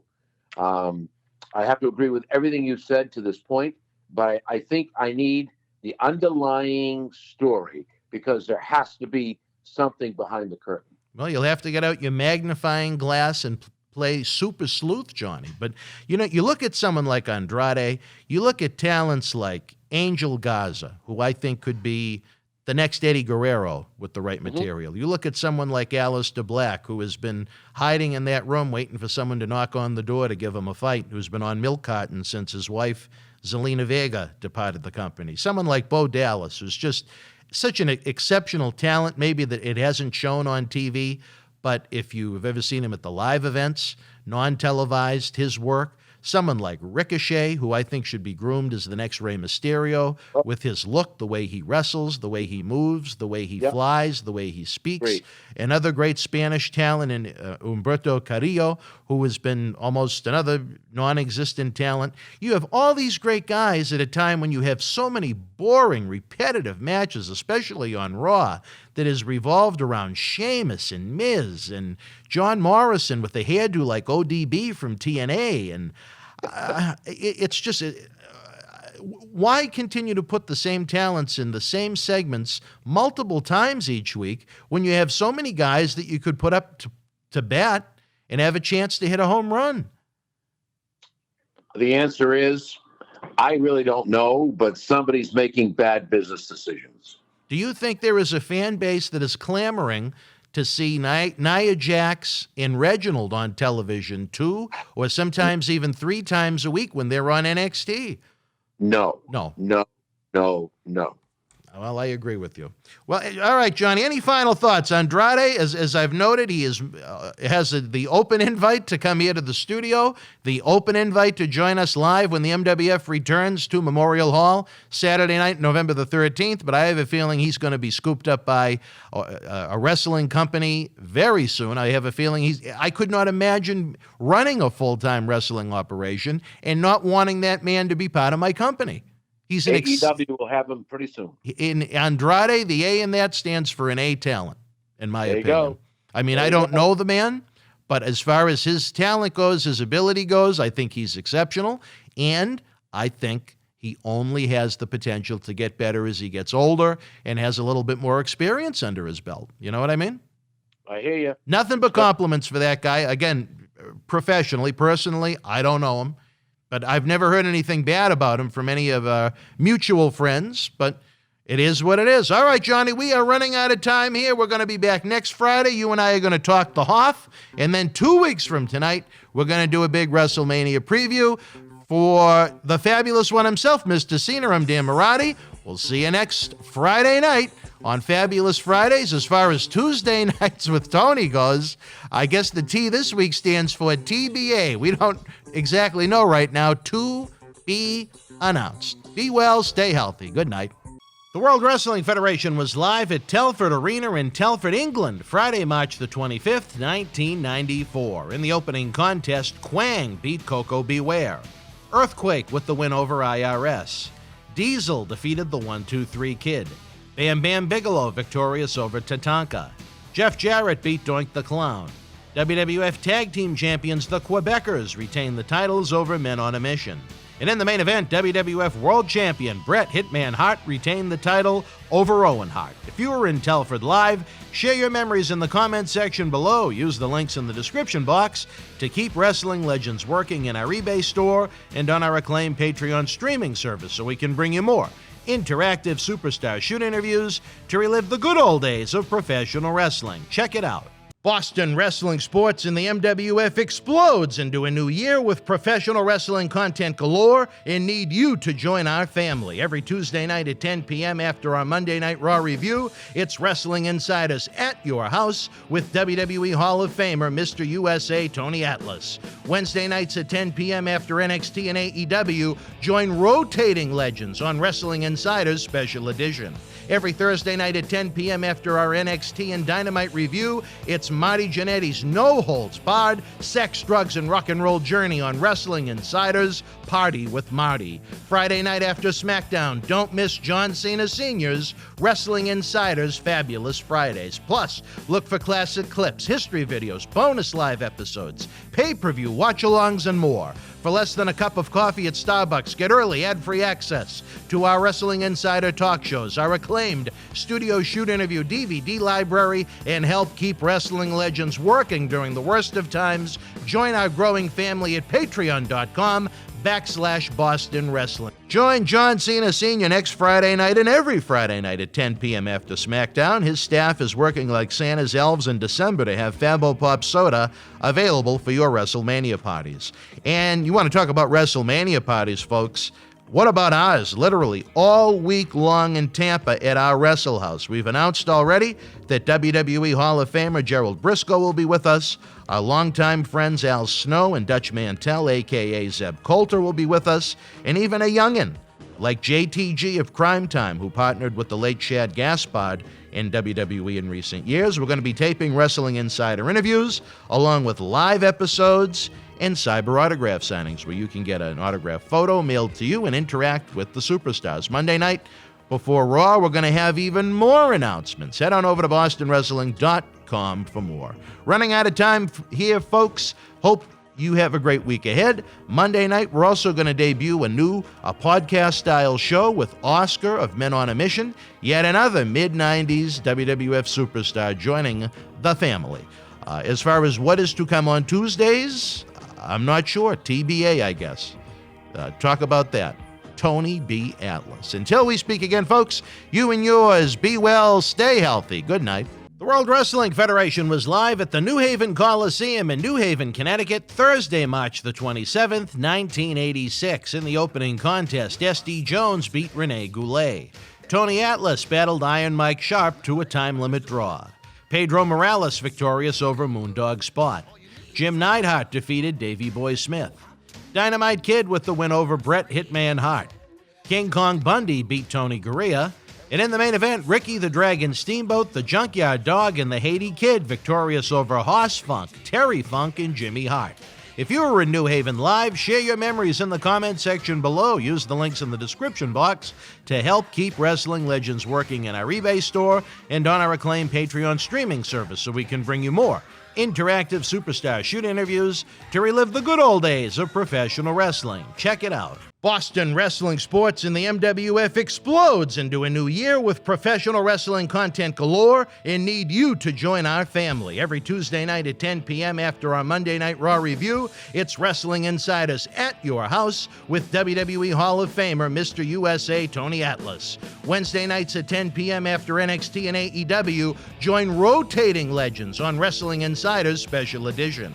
Every Thursday night at 10 p.m. after our NXT and Dynamite review, it's Marty Jannetty's no-holds-barred sex, drugs, and rock and roll journey on Wrestling Insiders Party with Marty. Friday night after SmackDown, don't miss John Cena Sr.'s Wrestling Insiders Fabulous Fridays. Plus, look for classic clips, history videos, bonus live episodes, pay-per-view watch-alongs, and more. For less than a cup of coffee at Starbucks, get early ad-free access to our Wrestling Insider talk shows, our acclaimed studio shoot interview DVD library, and help keep Wrestling Legends working during the worst of times. Join our growing family at patreon.com/Boston Wrestling.